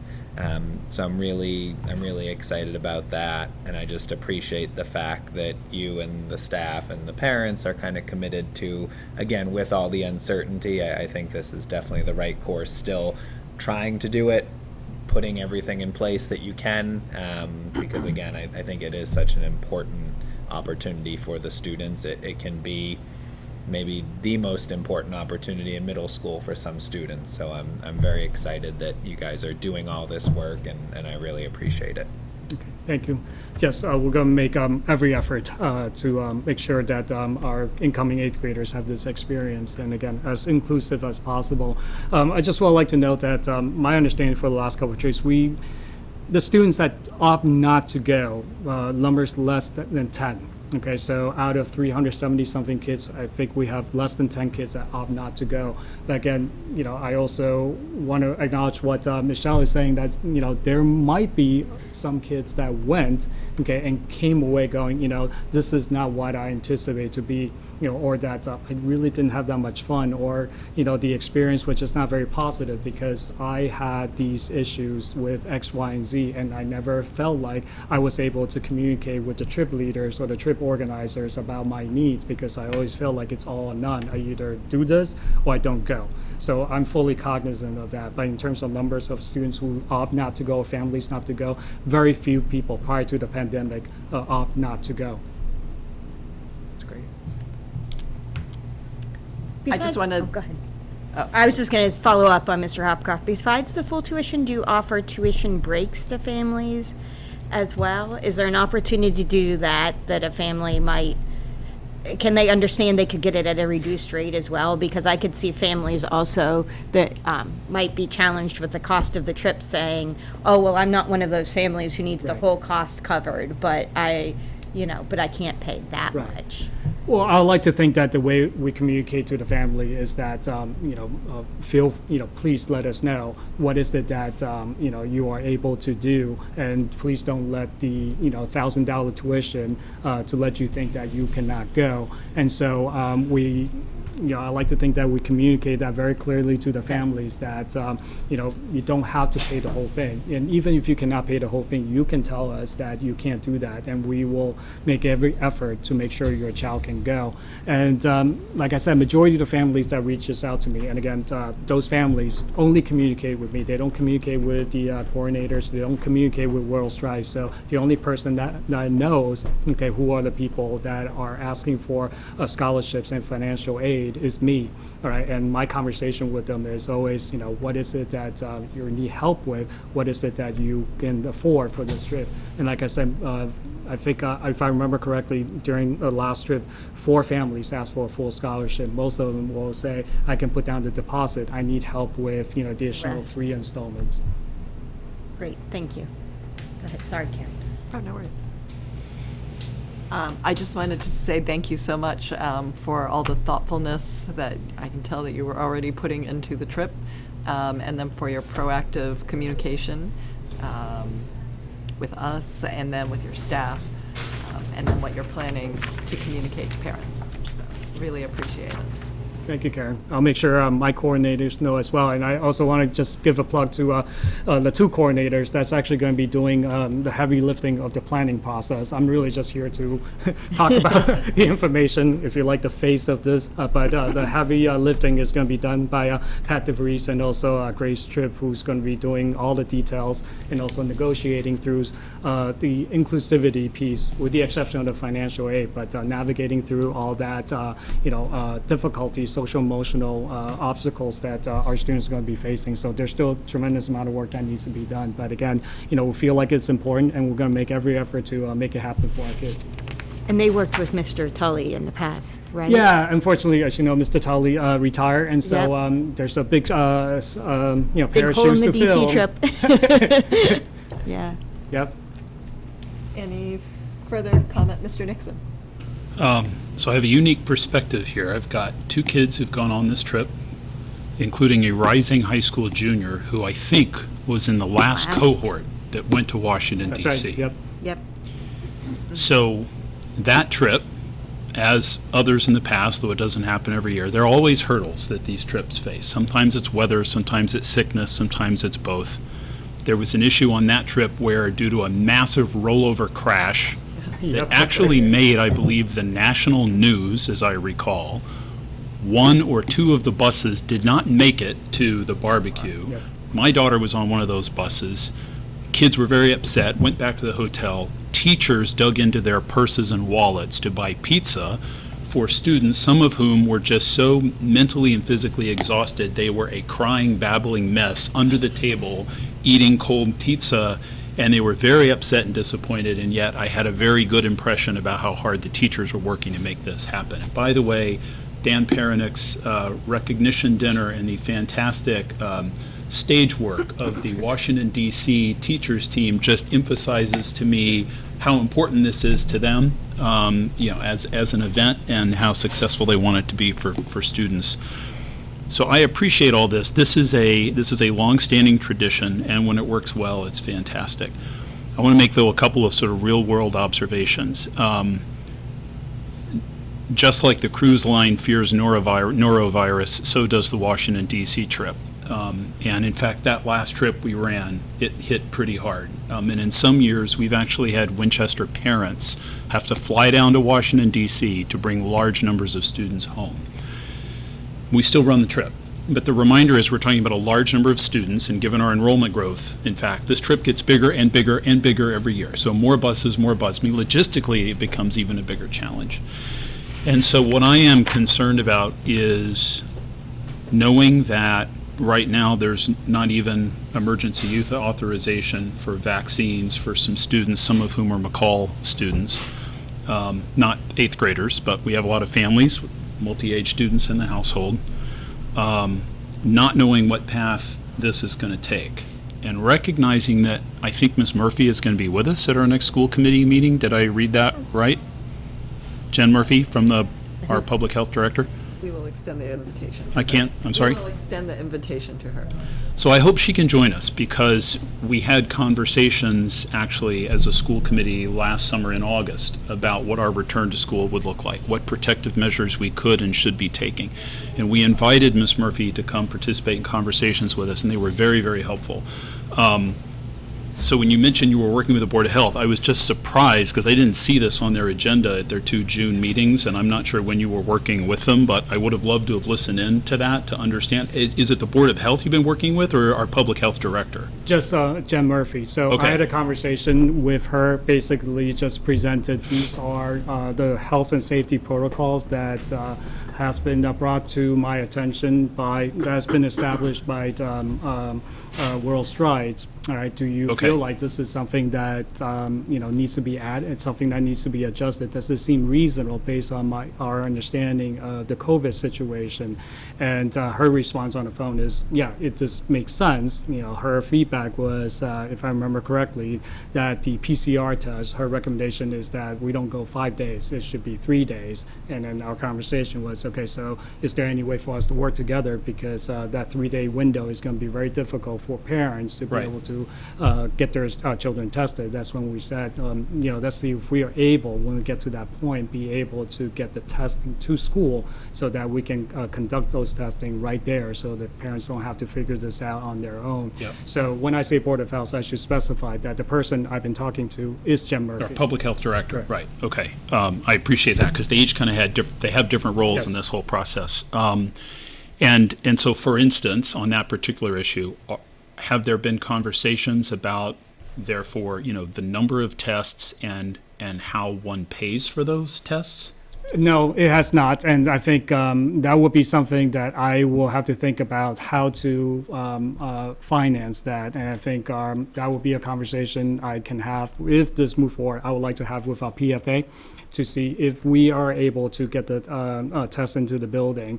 Can the PFA help us with the funding of those tests? Okay. And so there is going to be some coordination I would need to do with the PFA, with Jen Murphy, okay, if we're able to get to that point. So then, I think that comment dovetails well with a conversation I hope we can have with Ms. Murphy around just broader interests we may have as a district about testing. And if, in fact, we are looking to encourage or support testing on an ongoing basis, in this case, like at McCall Middle School. It would be helpful for me to know that. I think we need to have that conversation. I'm interested in what Dr. Hackett thinks around the concept of testing, not just specifically for a trip, but some surveillance testing. And perhaps with Ms. Murphy's input, I'm looking for ways to establish some milestones for decision-making so we can set and manage expectations with parents. And testing might play a role into that. So for instance, if we're seeing rates of some number or above at some point, we need to come in and say, we may not be running this trip. I would love to see the trip happen, but right now I wouldn't want to even green light it until we have an opportunity to talk with Ms. Murphy about it. I mean, ourselves, and kind of get some of her input and have some of these conversations. And then for me as a board member, if I'm being asked, because we had a lot of conversations, Mr. Lynn, about how to run school last year, and we all said neither we nor the superintendent are public health experts, but we certainly want their input to make us feel more comfortable about it, that knowing that I think an invitation at least has been extended, we might include that as part of the conversation at the next meeting.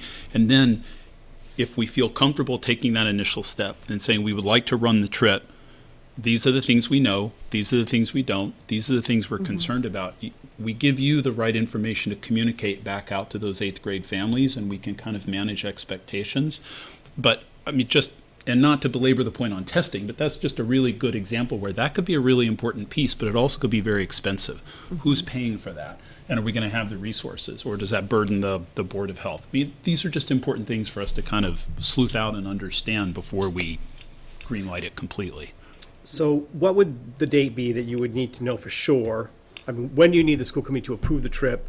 Because that's when the deposits are due, I think, is what Right, would the make sense to deposit will me. be due September 30th, so at least that's what our thinking is. And like I mentioned before, we'd like to get the information out as quickly as possible. We also want to, be mindful of the fact that folks are on summer mode right now. So even if we get the information out, I mean, the receptivity attention. is Things are probably not quiet going to be right high. now. Exactly.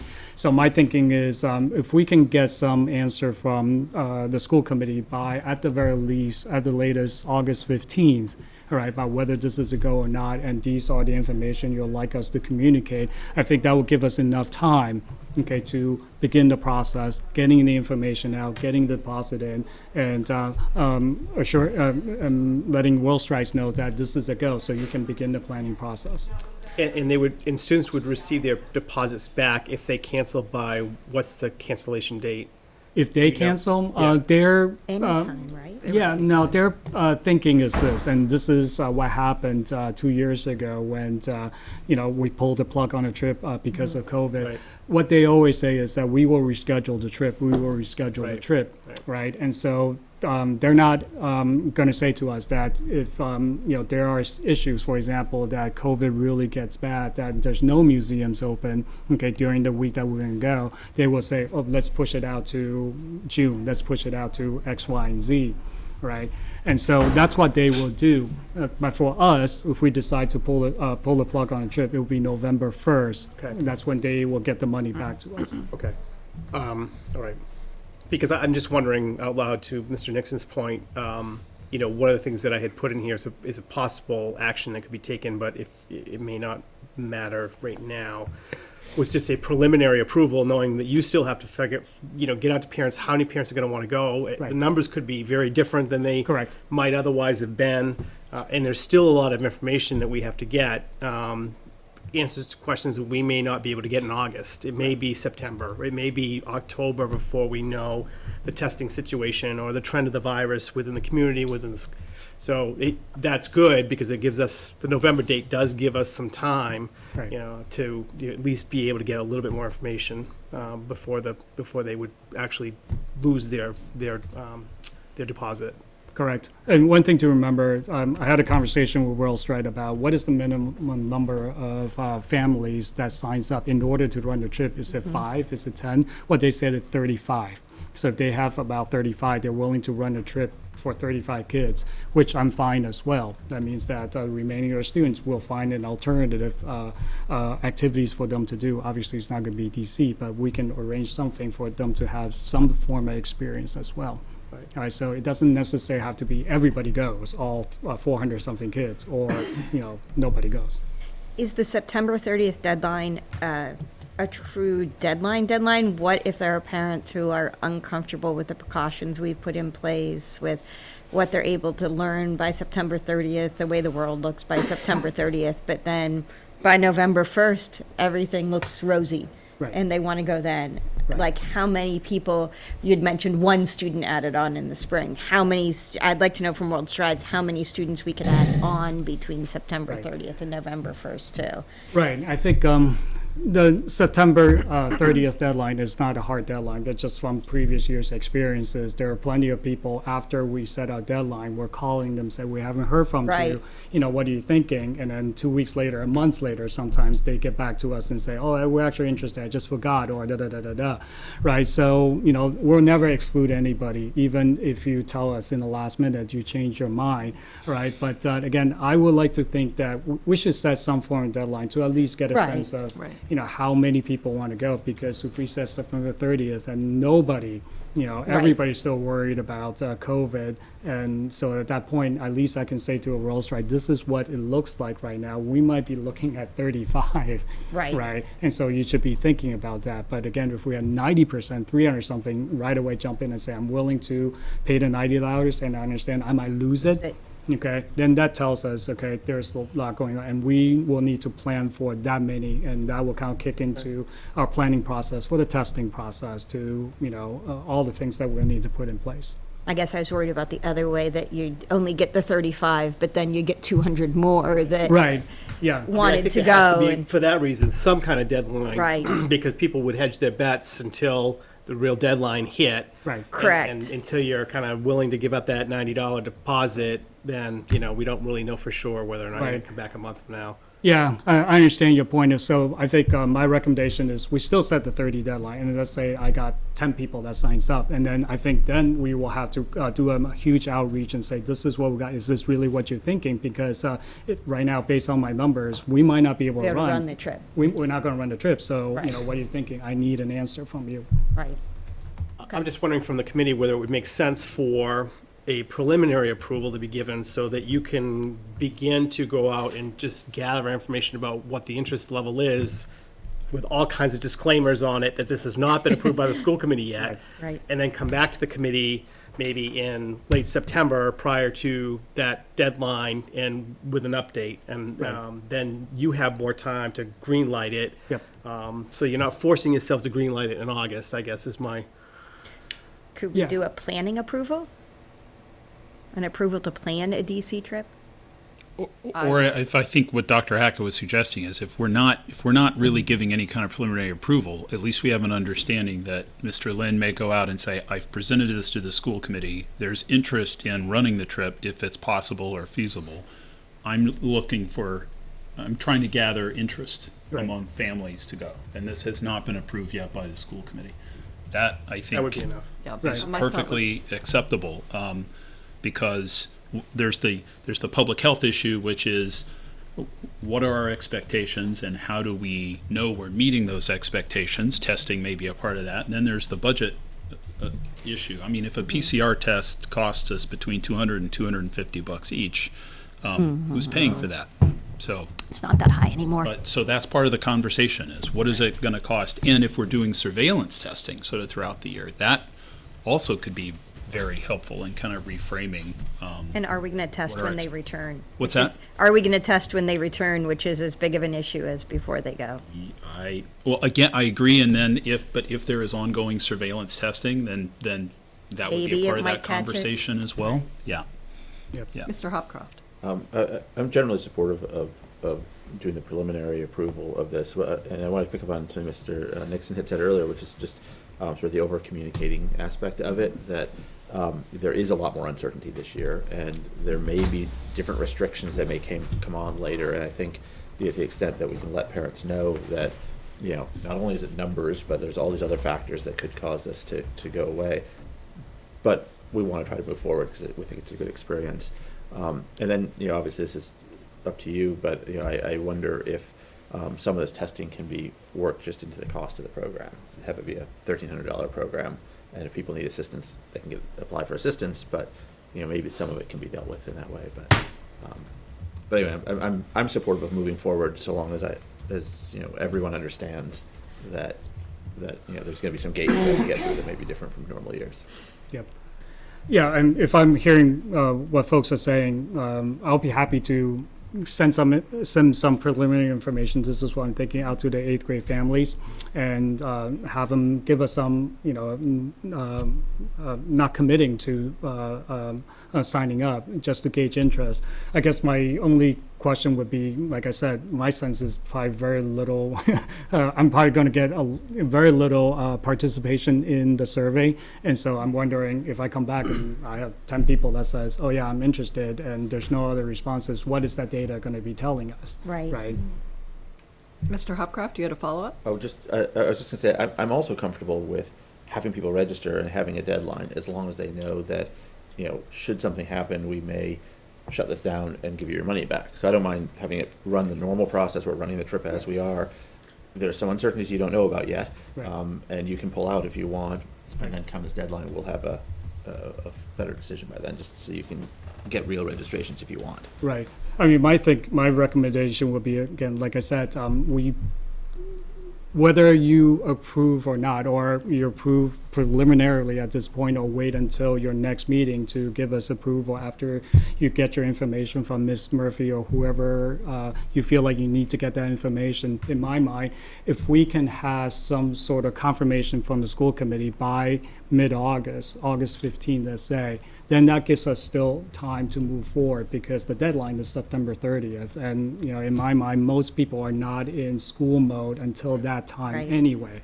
So that, to me, if you can give me some sort of response by that time, whether, we move forward, don't move forward, or move forward with the understanding of X, Y, and Z by August 15th, I can still move forward.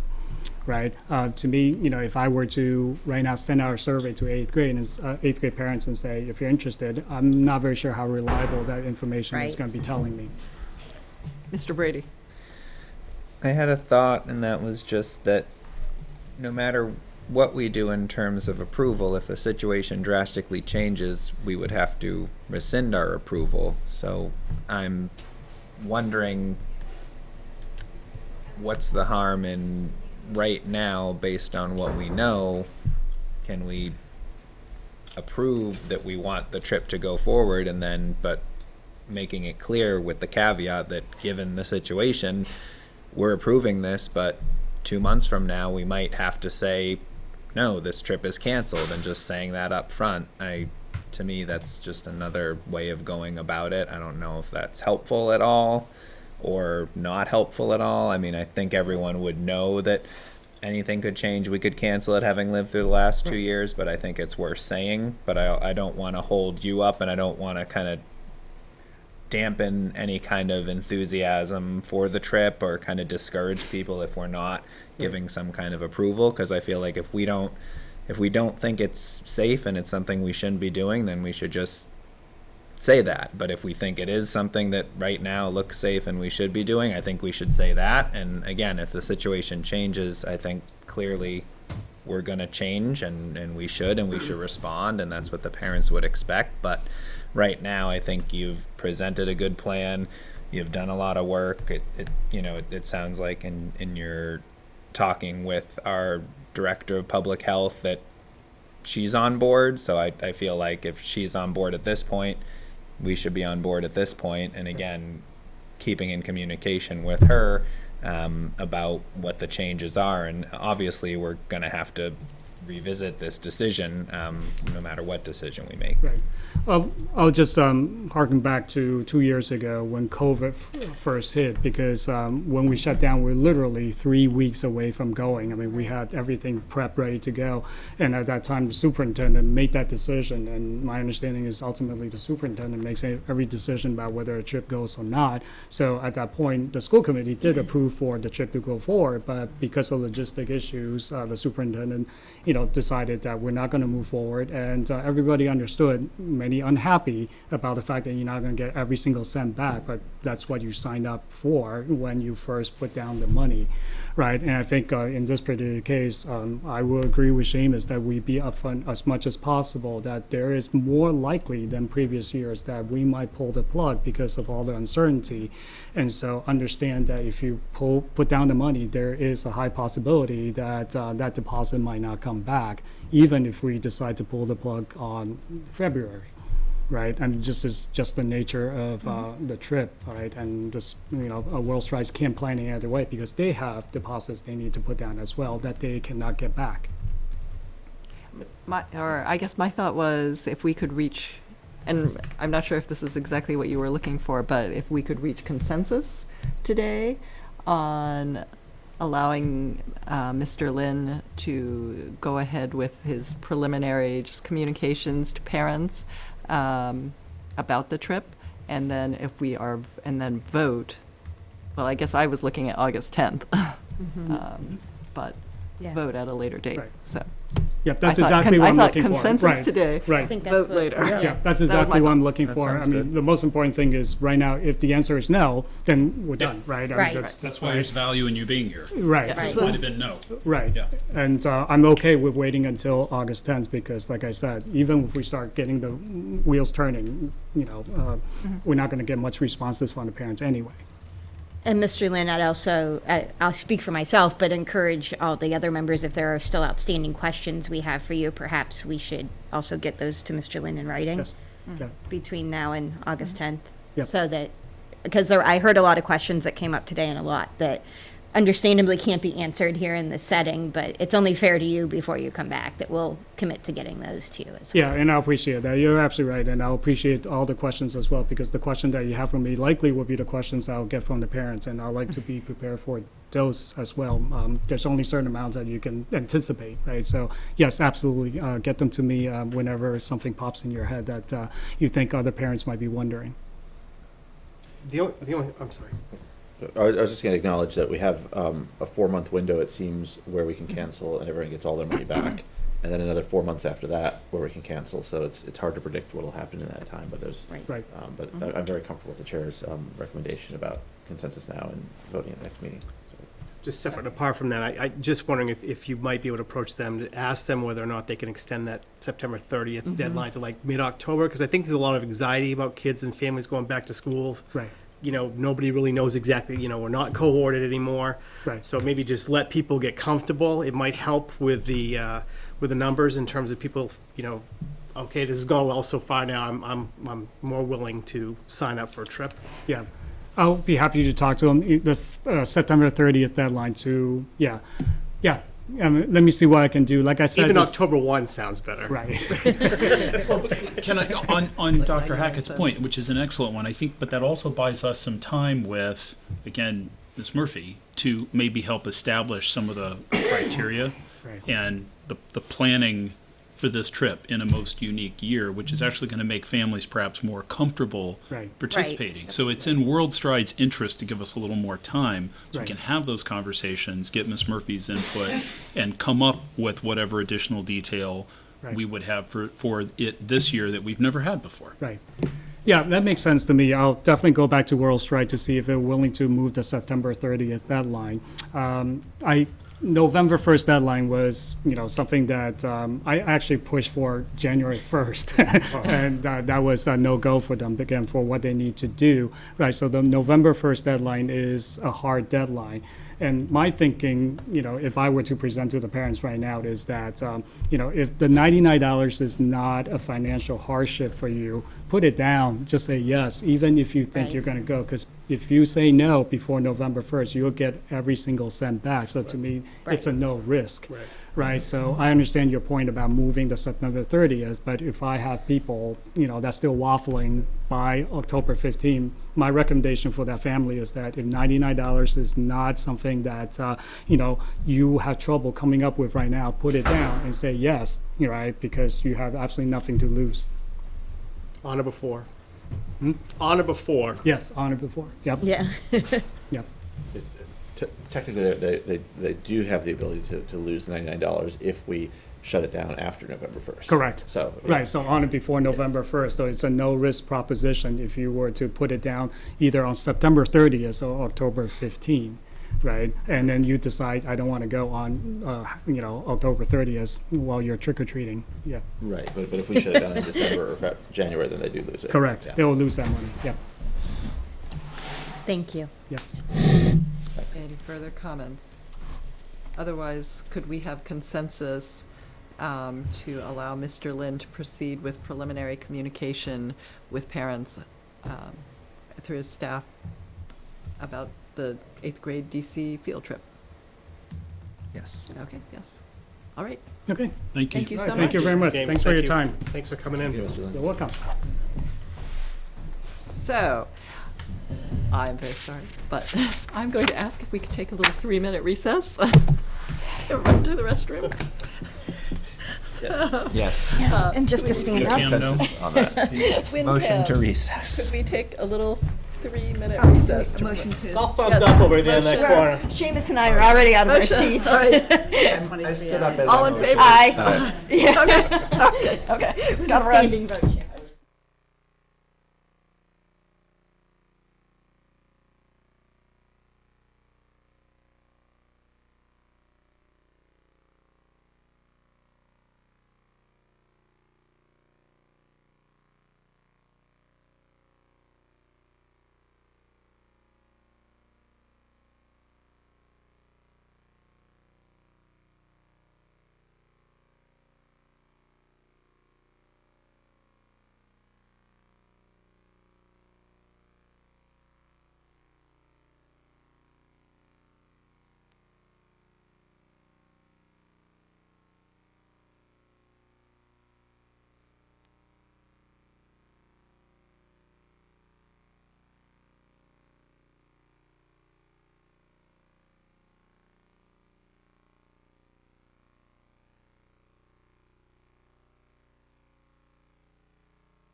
from our little intermission, and we are running behind schedule a bit. But next we have an introduction to capital planning and ranking with Mr. Nixon and Dr. Hackett. So recognize we're running behind, but I think we can probably get through much of this in pretty good order since much of this will be familiar to the committee, given our discussions. I think it was May 18th on some of these major projects. So summer is a very busy time for the Capital Planning Committee. We take requests from departments or department heads and go through a very deliberative process. We evaluate, life safety issues, functionality, public service. So it's fire, police, it's ambulance, it's DPWs, it's roads and sidewalks, and of course it's schools. This year, and I don't have a hard number yet, but order of magnitude, we're looking at about $2 million of availability in each of the building and capital stabilization funds. It sounds like a lot of money, but it's really not when you think about like what a fire engine costs or what an ambulance costs. Last year was the first year in the many years that I've been on capital planning when we could actually fund our roads and sidewalks improvements at $500,000. That's something that Mr. Gill has been asking for over a decade. We've been underfunding, if you will, roads and sidewalks, and so thanks to the override, we had enough to begin to play catch up. And just on that particular note, once again this year, there's a $500,000 request. So in years past, that was usually around $375, and we'd usually give them $325. So really, the consequence of us kind of underfunding capital across the town in many departments is that there's this growing sort of latent need for capital funding. So this is, I will say going into it, a pretty challenging year because we're seeing some pretty significant requests across the board in other departments. Now what's interesting in contrast to that is I think many of the priorities that are suggested for you today are pretty manageable in terms of cost, and so we can kind of talk about why that is and how funding for actual work might come about. So what I'd like to do is just first of all say that what we do each year is we kind of go back and look at what was the previous request. What did, let's say, the 5-year plan look like? If we've been fortunate enough to pick off 1 or 2 items, those obviously come off the list and we just kind of move things from one column to the other. What I will ask you to take a look at in your packet is this grid, and I don't know that we need to put it up on the screen, but if that's easy, we could. But if I'm talking about the document, it has the blue banner across the top. It says WPS Facilities 5-Year Capital Needs, Renewal and Replacement Costs. So this is similar to, but a little bit different than the tool that we've used for many years. In the past, we would have had an FY23, 24, 25, and so on. At the request of the past chair of FinCom in February, Mr. Rascianato was doing some modeling of the town's capital needs broadly, and came to Capital and was looking for kind of an updated picture on needs versus plans. So we had some conversation with him representing FinCom back in January and February. And what we kind of said is we can talk about 5-year needs from the school frame, but it's difficult for us to talk about what a year 3, 4, or 5 plan looks like when so many important things are really kind of up in the air. And that includes things like Lynch, and I'll explain that. We're in feasibility, that's terrific, but that doesn't mean we're building the building yet. So we will get to the end of feasibility. We'll have to go for a debt exclusion override vote once we get the support of the MSBA executive board. And so one doesn't want to put all our eggs in one basket. Central office relocation is another perfect example of that. Where will central office go? Whether it goes to the Carriage House or Lynch, it's going to cost something. What's going on with preschool? What's going on with Parkhurst? So we feel like we're in a better position, and you don't have to bring it up if it's too much trouble, Jen. Mr. Rady and others, I don't think. Okay. Yeah, I wanted to be sure everybody kind of had access to this. It's for the public. So what we are much more confident about is talking about planning kind of in year 1 and year 2. And so the document that you have in your packet, thank you, Tom, is an update on what we shared with the Finance Committee back in February. And so I'll go through this very quickly because this actually informs the memo that was in your packet. And Michelle, do you know what it is we're looking for? You're looking for the blue. Can you just show Yeah. that? Yeah. We'll get to that document eventually, but it's actually the grid. It was in the emails material I know from Dr. Hackett. Maybe materials binder. Jen, is that your computer? Are you logged in? Yeah. Okay, I'm gonna email it to you. So anyway, I'm just going to go through the grid here while Dr. Elenema is trying to bring that up. So following the order that we'd already established just in terms of the physical plans with FinCom in February, we'll start with Ambrose. Ambrose opened I think around 2005, 2006. Building is in generally good shape. Roofs don't last forever. So DPW has flagged the need for a roof replacement in Ambrose. And so there is a request that we fund roof design in this cycle for $100,000 with an eye towards then budgeting for a roof replacement the following year. The roof at Ambrose is not leaking, but is old enough. I'll remind the committee that I think it was 3 years ago, Energy Management Committee came to us and explored the option of putting solar panels on the roof at Ambrose, and that actually died because the length of the power purchase agreement wasn't going to work with the limited lifespan we had left in the roof at Ambrose. So it is something that we'll need to address relatively short term, but again, no active leaks associated with Ambrose. So then we're going to move on to Lincoln. So you'll remember from the presentation in May that although Lincoln is a building, number one, is historic, beautiful, and it was completely renovated from like 1998 to 2000 or 2001, the site contractor really poorly installed a lot of the flat work around the school. So we're talking about the concrete walk-off pads, the sidewalks, the cast-in-place concrete stairs, handrails, and so forth. So it was just poorly constructed. We didn't have proper foundation prep on site. And so what we began to see after the building opened up a couple of years later was simply settlement. So we have walk-off pads that are now sloping towards the buildings. We have water collecting at entrances. We have treads that have begun to settle, again, because of improper initial prep. So that introduces trip fall hazards, ADA violations, and DPW, to their credit, tried for a couple of years to go in and make some repairs, but then found that things were just even worse than they were before. So we've determined in many instances there really is no way to actually repair what's in place. One would have to just completely dig it up and rebuild it. So what we said to remind the committee was, wait a minute, before we dig everything up and just rebuild it, can we just kind of reevaluate for a moment? How does the site plan really work at Lincoln? So we have, to be charitable, we have many meandering walkways and stairs on the front of the Lincoln School that kind of seem to serve limited purpose other than maybe directly serve someone who happens to parallel park on Mystic Valley Parkway, at that specific spot. And so I want to give thanks to our principal and assistant principal at Lincoln that really made an effort to kind of observe what happens at drop off in the morning and pick up in the afternoon, and how are we using this hardscape? And the answer really was very little. So what we wanted to do was kind of just reevaluate the condition that's out there, and before we spend a bunch of money rebuilding things that maybe we don't need, can we have some thought towards kind of simplifying the site plan, which would do several things.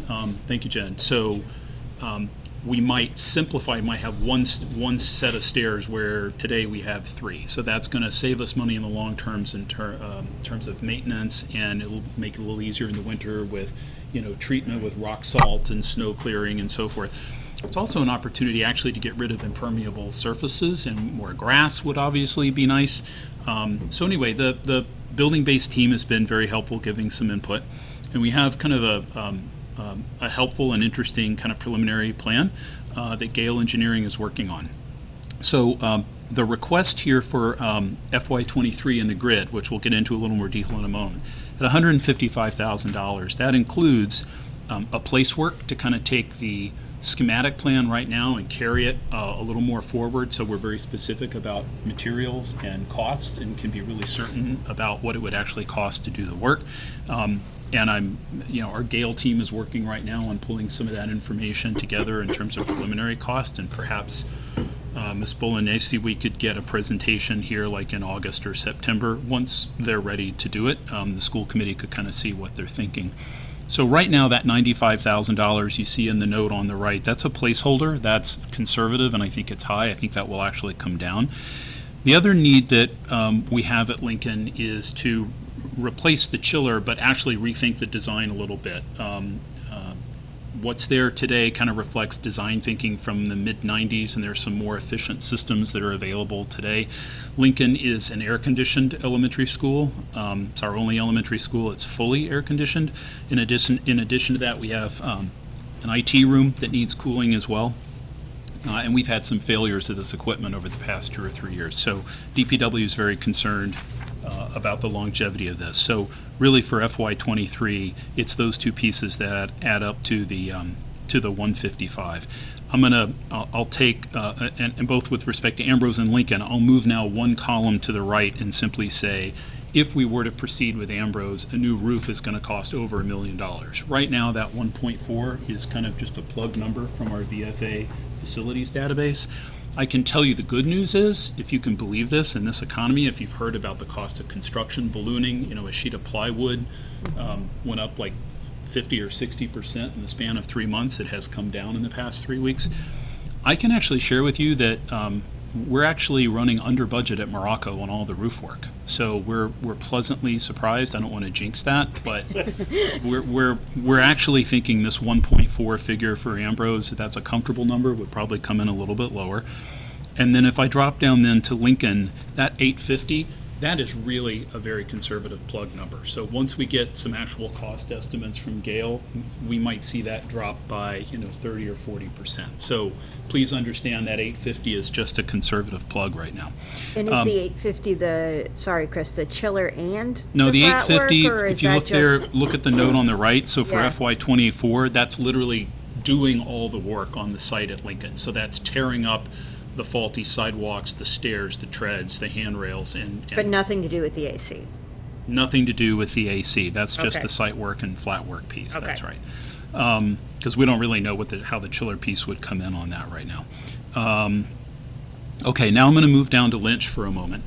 I'm not recommending anything for Lynch this year, but I just want to let the committee know, and we shared this with FinCom, that while we're committed towards having a new Lynch by the fall of '25, that building is in, frankly, worse condition than Morocco, and it's larger than Morocco, and we all know the override passed. So we're putting about $3.7 million into Morocco to sustain that building until the fall of 28, fall of 30, somewhere in between. And so what we said to FinCom is, between now and the fall of 25, there will surely be some things at Lynch that need attention. And we don't simply want to throw Band-Aids and duct tape at Lynch. But given how the building stands right now, Pete Lawson feels they can manage the needs with the DPW maintenance budget, so that's a good thing. But then you'll see my note for FY24 moving forward, $50,000.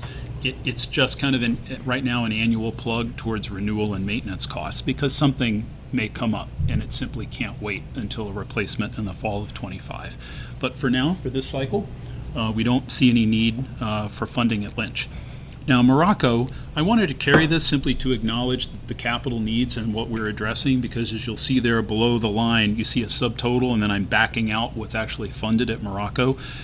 Everything we need to do in this cycle at Morocco is happening, and it's funded because of the override and because of town meeting, and we thank them very much for that. Once the numbers come in on the roof piece, we'll have a better sense of available funding to address some of the plumbing needs at Morocco. We actually are expecting the bids to come in on the boiler replacements at the building, I think middle of next week. So we're very interested in that. Our goal, just to remind you guys, I think I mentioned this in May, is we will not have the boilers replaced at Morocco by the start of school. There's just not time for that, but the goal is really to have it in place by the time the heating season comes. And even if it means we keep one of the 3 boilers in place, so we're running one boiler with kind of a minimal demand for heat. Our contractor is willing to work with us there as well. So we're in good shape on Morocco. And I'll move now to VO. Again, no requests that we're envisioning, not only for the FY23, but nothing for the FY24 cycle as well. And then for the carriage house, there's a plug here for about $57,000. So I'd like to talk to you a little more about what's going on there. Our architect, Tape, they were the architects of Ambrose and VO. They have actually completed a functional space program for central office. I think you saw that at a previous meeting. That's really a portable document. That's very useful. It describes what the space need is for the team here at Parkhurst, whether they go to the carriage house or to Lynch. And so we actually need that document to evaluate either option. They have essentially wrapped up a schematic design exercise that looks to locate central office at the carriage house. It seems to be a good fit, so they're working on establishing some construction costs. They're working right now on some site circulation and parking options, because we need to come up with some options that we can work out with the Historic Society at the Sanborn House. As good of a fit as it seems to be, Tape, as you know, is also charged with coming up with some kind of comparative analysis for a Lynch option, which is absolutely on the table. So we're hopeful that the Tape team can come present to us in August and share with us how it does or doesn't work at the carriage house, how it might not work at Lynch, talk to us about costs, risks, pros and cons, what have you. And then we as a school committee, I want to take this moment to put this in everybody's head. I'm expecting a presentation in August, and we need to be prepared to make a decision on the location of central office by September for several reasons. If we were to decide to move central office to Lynch, our OPM is adamant. We have to make that decision by October, because right now, everything we've said about Lynch in terms of its overall square footage and cost actually does not include central office. So we would need to make that clear to the design team.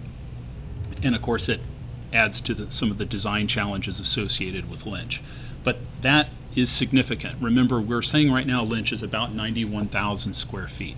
So if we add between 7 and 7,500 gross square feet for central office, that's a pretty significant additional percentage of space.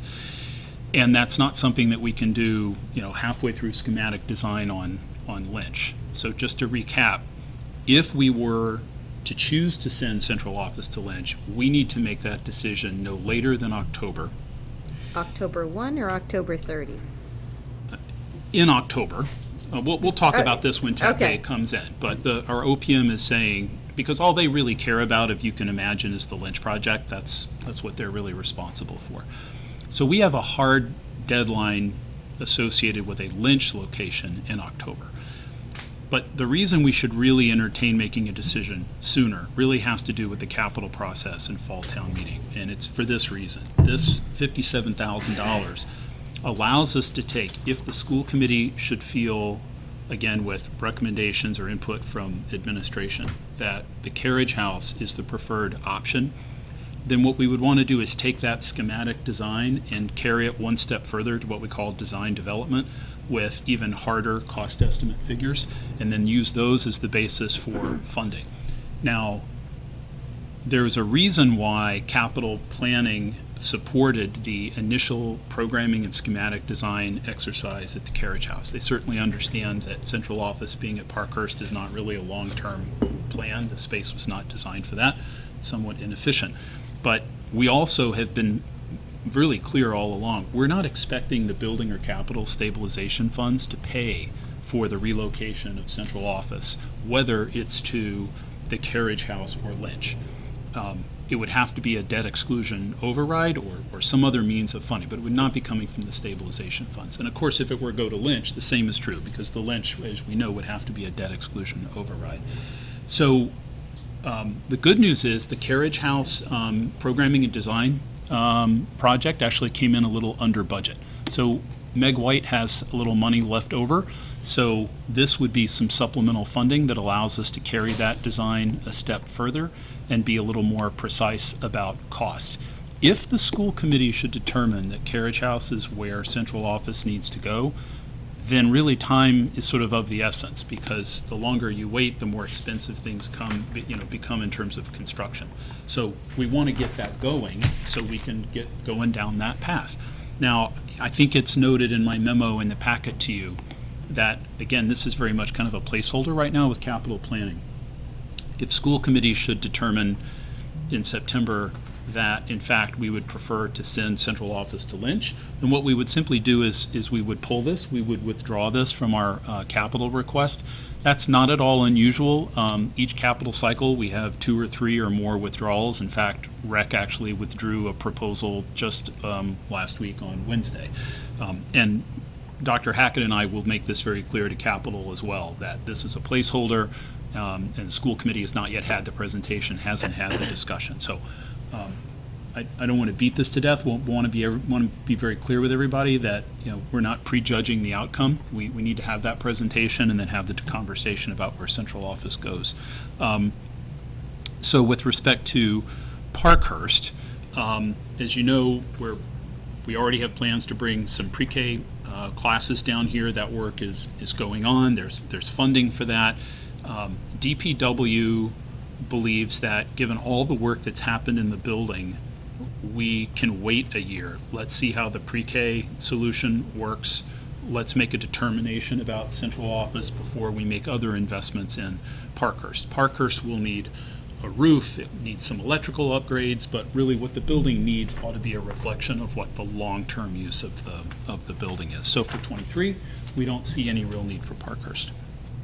So at McCall,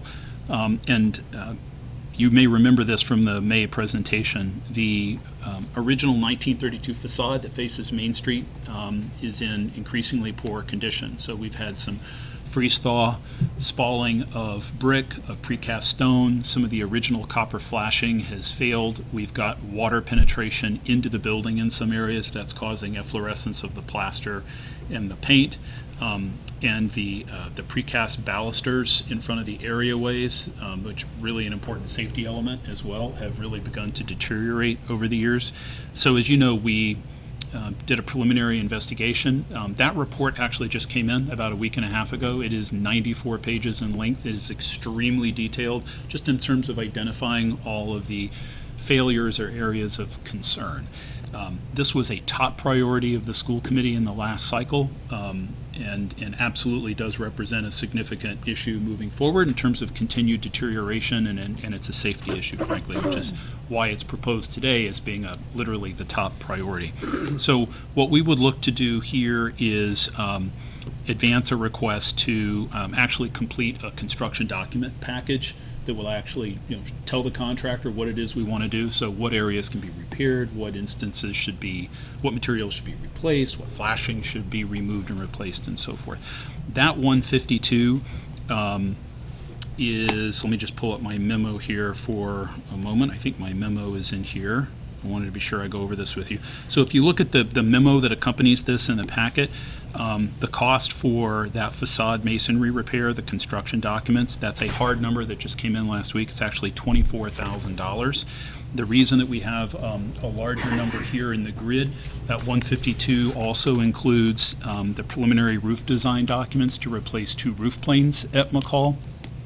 Now the McCall roof, the 2 areas that Mr. Lawson are concerned about are actually larger and older than the Ambrose roof. So that's why you're seeing on the suggested priority grid that McCall is actually there as a priority, ahead of Ambrose. So those are really the 2 items then for FY23. And again, I think the construction documents on the facade are really a top priority. And then happy to report we have no capital requests associated with the high school for FY23. So having run through that, and I wanted you all to sort of see the bigger picture of where this may go. For instance, on McCall, let me take a step back. Look at McCall FY24. FY24 includes, right now that's a placeholder at 825. We believe with engineering and planning that's a very conservative number. I hope that's the case, but it is going to be expensive. We're talking about literally deconstructing a pretty substantial portion of the facade at McCall. We won't know what that work is really going to cost until we complete the construction documents and get some updated figures. But it's important for the school committee to understand in the following capital cycle, some significant costs may be associated with that. And I think, too, once we begin to get those numbers, we can have conversations about what we would expect to be funded from the stabilization funds, or a conversation to be, or perhaps be had with the select board about, do we want to package some of this? You know, where there was strong support to put money into Morocco, both the school and flood mitigation. If we have some significant building repair and improvement projects that really strain our stabilization funds for 3 or 4 years to come or more, we can have a conversation about whether we want to go out for a debt exclusion override. Those conversations will come. The third column that you see on this grid and the backup that goes with it, that I think was, I don't know if that was in your packet or not, but the FY 25, 26, 27, these are driven from our VFA facilities database tool. What that does is it simply looks at certain buildings of a certain age and it says, okay, the floors in this classroom are, let's say, 20 years old, so they're going to need to be replaced in the next 3, 4, 5 years. That's not really based on, boots on the ground evaluating floors that are failing, but it's more kind of a macro lens tool. And again, this is what we have shared with FinCom back in February. So I wouldn't want to get into anything at a granular level on these schools when we look at years 3, 4, and 5. It's a little more realistic to simply add up all those numbers and say, in the out years, there's still millions of dollars of renewal and replacement work that we could reasonably expect. It may come in higher or lower at one school or another, but it gives us a good sense in terms of orders of magnitude. So that's kind of my quick high level. Again, if I go back to the 2-page memo in your packet, taking these buildings in order. So FY23, the DPW has an interest in getting started on the roof replacement design at Ambrose. We have the site work bid documents at Lincoln. That's a conservative figure at $95,000. I think very conservative. DPW wishes to get started on the design for chiller replacement at Lincoln to the tune of $60,000. We have no needs at Lynch, we have no needs at Morocco, we have no needs at VO, and then we're asking for $57,000 so we can complete design development documents for the central office relocation to Carriage House, but that's pending an actual school committee decision to do that by September. We have no needs at Parkhurst as it relates to capital. And then again at McCall, we've got the facade repair, construction documents, and we'd like to get started on the roof repair. Taking all that into account, if we go to the other document you have in your packet, which is, I think Dr. Linneman had that up a moment ago, it's just the recommended priority list. I want to be clear, we've certainly discussed more than 6 items, but this list only has 6 items on it.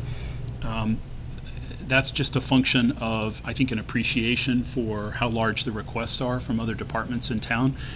In years past, the school committee has discussed, in some cases, 10, even 15, pushing 20 capital items, but we don't go to capital and literally rank 1 through 15 or 1 through 20, because there's little expectation, certainly on my part, that we'll even get to number 6. To be honest with you, I think in this particular cycle, we'll be lucky if we get 3 or 4. And so what's presented to you here as a recommendation is that top priority would be those construction documents for McCall, given it's a safety issue. Second priority would be the $57,000 to advance design development on the carriage house. And again, that might get pulled depending upon what we decide with respect to Lynch. The chiller schematic design is a very high priority for DPW, given the age of the existing system and some concern about cooling the IT room. And then number 4 would be to advance the bid documents on Lincoln. Again, remind you that 95 I think is going to come down, and we may have a number in the next week or two. I'm quite confident it's not going to go up. And again, we would look to make a presentation to school committee soon on what that actually looks like. And then the McCall roof design documents at 128 is another priority for DPW, but that falls at number 5 ahead of Ambrose, just given the age of the McCall roof, frankly, and the amount of space that lies underneath it. So Ambrose would definitely be a lower priority compared to McCall. So It's a mouthful. I don't know if I missed anything, Dr. Hackett? Well done. Okay. So happy to take questions. I think clarifying question. Sure. Is this 5-year estimated need column, is that the sum of the prior columns?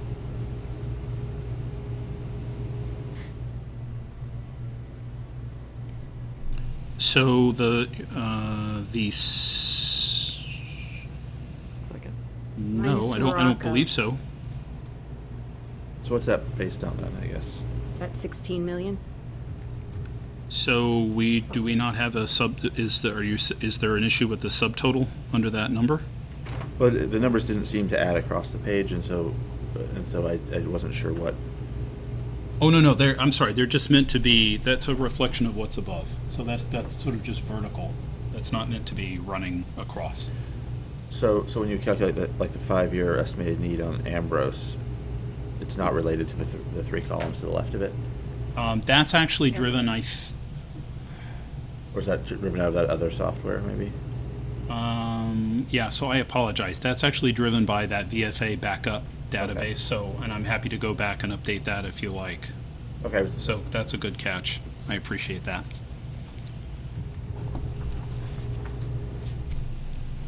I'll have the floor. Can I ask one other question? Yeah. Do these likely, these look like they add up to about 464, but are we expecting that they'd all get approved as is, or is it, you get half of them? I just don't have the history with capital planning and how that works. So that's the $464,000 question. Okay. Every year it's a little different. It depends on availability of funding, the bottom line. It depends on what other departmental requests are coming in. It's also informed a little bit by, where does this work take us? Yeah.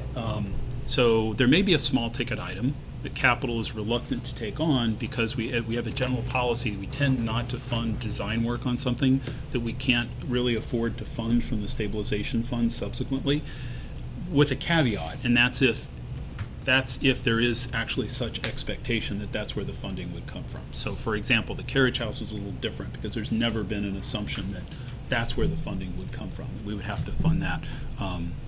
We would have to fund that separately. I really can't tell you. I don't want to prejudge it. My sense, as I said a moment ago, is I think if we get 3 or 4, we'll be in pretty good shape.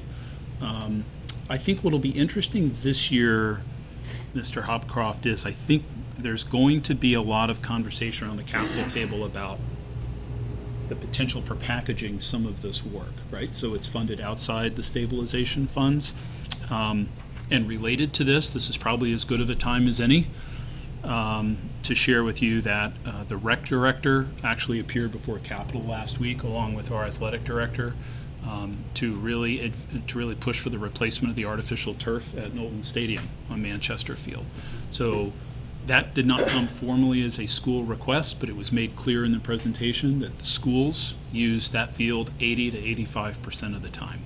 And so fundamentally, it is there fundamentally and primarily for students, whether varsity or JV athletics, but even for many of our students who show up for club sports. There are some elements of that request that are still being vetted with the field management committee, and I don't know, Mr. Brady, if you've been yet in on a meeting with them, but it was represented that field management had met to kind of establish some scope parameters for that. Mm-hmm. And it is significant. It is between $600,000 and $800,000. I'm surprised it's only that much. So, well, to be fair, so the field went in, I think, 12 years ago, and it was supposed to last 10 years. When the field went in 12 years ago, my memory was, and I was speaking to the former chair of the school committee about this recently, my memory was we were kicking around numbers of like $300,000 to $400,000 for an eventual replacement. But I don't know that that was actually escalated out 10 years, and who knows what the cost of escalation is really 10 years out. You have no idea what's going to happen. So I'm not surprised that it's that much money. But a consequence of that is that major project is still sort of being seen sort of through the lens, if you will, of the schools. And I expect that when Dr. Hackett and I come to Capitol, there will be some questions and conversations about the field. We need to have a safe place for our athletes to practice and play. And that field has really deteriorated. And certainly availability of the field is helpful because it's artificial turf, so after a heavy rain, you can still run right out there and play. But we do test these fields for protection against concussions. There's I think it's called G-force. It's sort of like an impact test, if you will, for a resilient surface. And it's really deteriorated. So that's been a part of the conversation. Whether it's $600,000, $700,000, $800,000, that's a huge item that, again, I don't want to prejudge how the conversations are going to go at the Capitol table, but I expect that will definitely come into a broader conversation about how we package projects. And I would not be surprised if the conversation might even go so far as to talk about, the potential for, let's say, packaging a field replacement at McCall with restoring the facade at McCall. I mean, those are both essential projects at the school. So, again, I don't want to prejudge. The point right now is, at this point in the capital cycle, we need to get the requests on the table. Schools typically come last for lots of good reasons. Last year, you may remember, Calendar they schedule. actually extended the schedule for us because the Morocco Capital Report came a little later than we'd liked. So right now, this is all about the initial presentations. Then Capital will begin a series of conversations and may actually call Dr. Hackett back in or the rec director back in. We may do a twofer and have an interesting conversation about the field. Capital will go through a preliminary ranking process. And to your question, Mr. Hopcroft, in some years, we may decide we only have a certain amount of money we're willing to spend. So we're going to vote a certain number of project priorities and then stop, only because we can't afford that project that comes next. But in many years, we actually go back and say, okay, that project at which we've stopped because we can't afford that ticket item, below it, immediately below it, are 2 or 3 things that we actually can afford to do. And so given the nature of what lies just below the stop point, is it worth advancing those projects this year, if that makes sense? In fact, we've done that in 2 of the past 3 years. So, you might find that Capital may have an appetite to fund 3 things preliminarily, and then very late in the process decide to fund a 4th item. So, hopefully that makes sense. It does. Can I ask one other question? Not that I want to add more onto our plate or our asks, but it seems that this question of the field, kind of like the crumbling facade, should that not be brought within the context of our conversations here? Or, I mean, I appreciate you bringing it up, but should that be formally part of it, or is it better to be separate? Well, so let me think about how to answer that. In any given year, there are some departments that may come forward and make requests that impact the schools. So, for instance, DPW has made requests in the past to switch from oil to natural gas in conjunction with the Energy Management Committee, and then there's a request for funding for removal of the tank. So that clearly is impacting our schools. It didn't actually come from the school committee. And what we've done in the past is had a conversation around the table to acknowledge that request is out there. This is a little unique on the field because unlike a fuel oil conversion and a tank removal, which would be on the order of $75,000 to $100,000, we're talking about something that could be as much as $800,000. I don't think it's inappropriate for the request to come through rec, as it was explained by Nick, our new director, that because the scheduling of the fields and kind of the cleaning and the maintenance of the fields falls on rec, he felt like that was his place to make the request. And the committee will remember from last year's fall town meeting, rec also made the request for the field marshal, which some people had concerns about because that felt more like operating. That is now included in the operating budget as well. So I don't think it's inappropriate for the request to have come through that way. And again, our athletic director was, shoulder to shoulder to kind of describe the condition of the field and how essential that it is. But I don't think it's inappropriate for us to have a conversation about number one, the importance of replacing it soon, given its condition, and then perhaps the relative importance relative to other things. Our athletic director, I think, last came to us and talked about the field at Knowlton Stadium 2 years ago, Ms. Bergstrom? At least, yeah. And at that time, he said the consultant had inspected the field and felt like we'd be lucky to get another 2 to 3 years of use out of it. So it's really not a surprise that it's coming up at this time. Yeah, I was just thinking it'd be nice if it was in our rankings and things here, because it's hard to weigh where that fits within all the other priorities. But. Yeah, so that's a fair point, and it had been suggested to us that because the last time we really talked about 5-year capital needs, both with capital and the finance committee through the chair of FinCom, was that previous document. The field wasn't on that. There really wasn't an understanding at the time about how our synthetic field maintenance fund could help support future field replacement. This was something that the director addressed last week. So for members who may not be aware, we actually have a grass fields fund separate from a synthetic fields fund. So for private clubs that want to use either grass or synthetic, they have to put in a request through rec, they have to pay a fee, and then that fee goes towards paying for things like, a field marshal, cleaning, maintenance, and so forth. The idea 10 years ago was that over time we could accrue funds in a substantial way to put towards an eventual replacement. A couple of points were made at the meeting last week that I think are valid. So when the field was installed 12 years ago, there were no lights at Knowlton Stadium. So if you don't have lights, you certainly limit the amount of time you can rent the field. But when we did eventually put in lights, it was a lengthy community conversation. I was on the school committee at the time. I was chair actually at the time. We had joint meetings with the select board, and we jointly voted a lighting policy for Knowlton Stadium.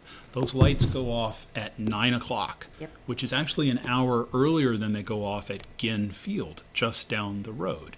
So the rec director presented two things. One is simply lights weren't there for a substantial few years, so there was limited opportunity for revenue. Now we do have lights, but they go off at 9 as opposed to some time later.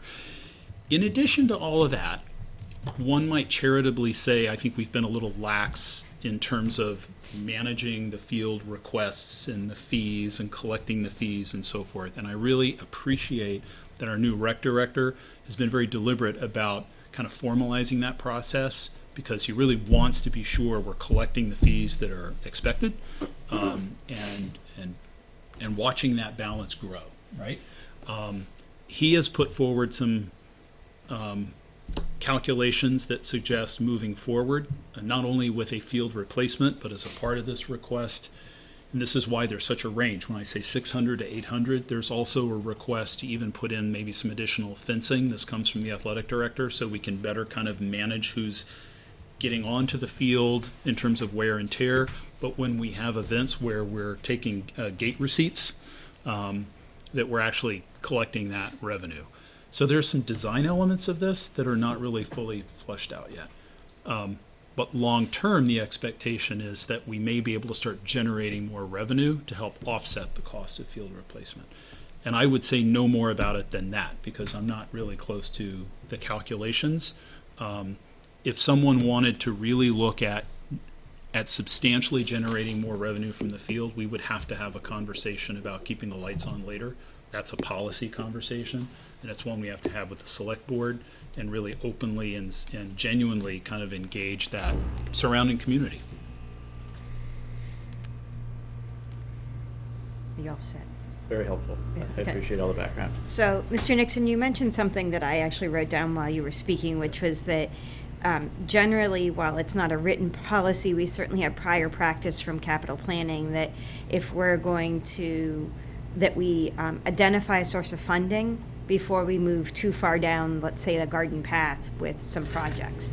And the whole list of recommendations this year that is coming to capital are all design documents, which would all end in projects.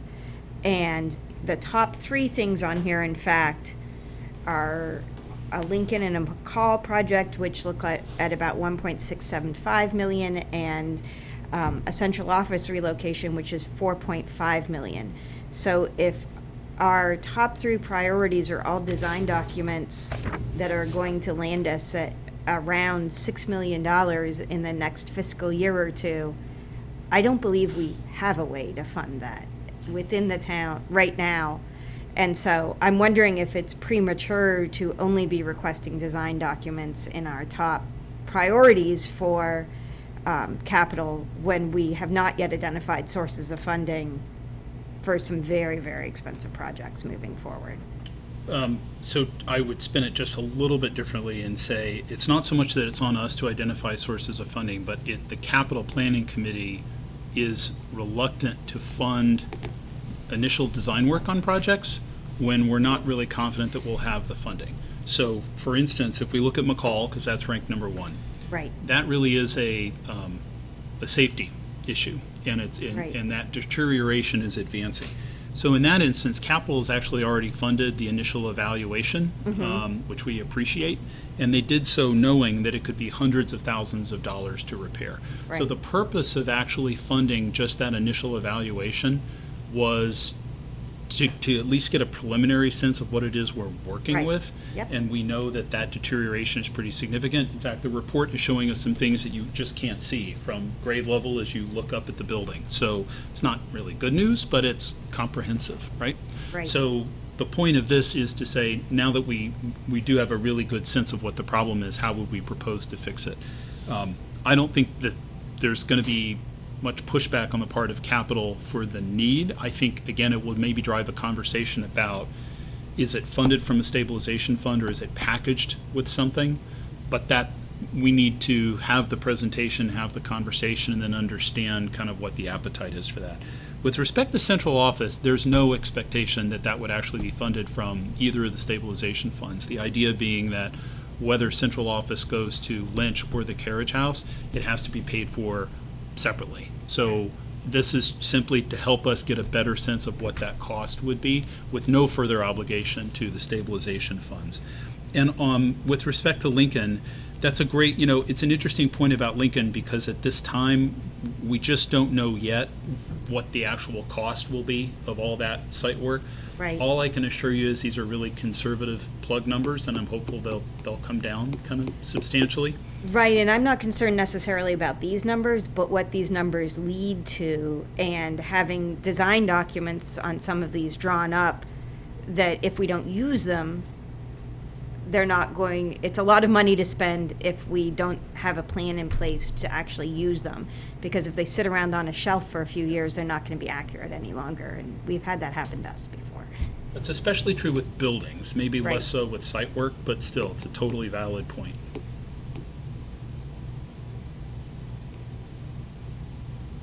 So, I guess I'm looking to know, is it wise to be funding only bid and design documents? Well, we couldn't really, if you're asking why would we fund design documents as opposed to maybe design and construction and put in the request that way, we can't really do that because we need to advance the design further enough that we have a Right. better sense of cost and scope. But are we ready to take on 6 projects? Well, that's part of the discussion around the capital table. Right. Well, in our table too, if we're the ones that the funding is going to fall to. Well, I guess what I would say is availability of funding is really kind of the capital discussion. So what we should be focused on is we have many needs. We recognize we're not going to get them all funded in any given year. Right. So what are our priorities? We go to capital and we argue for those priorities and then have the conversation.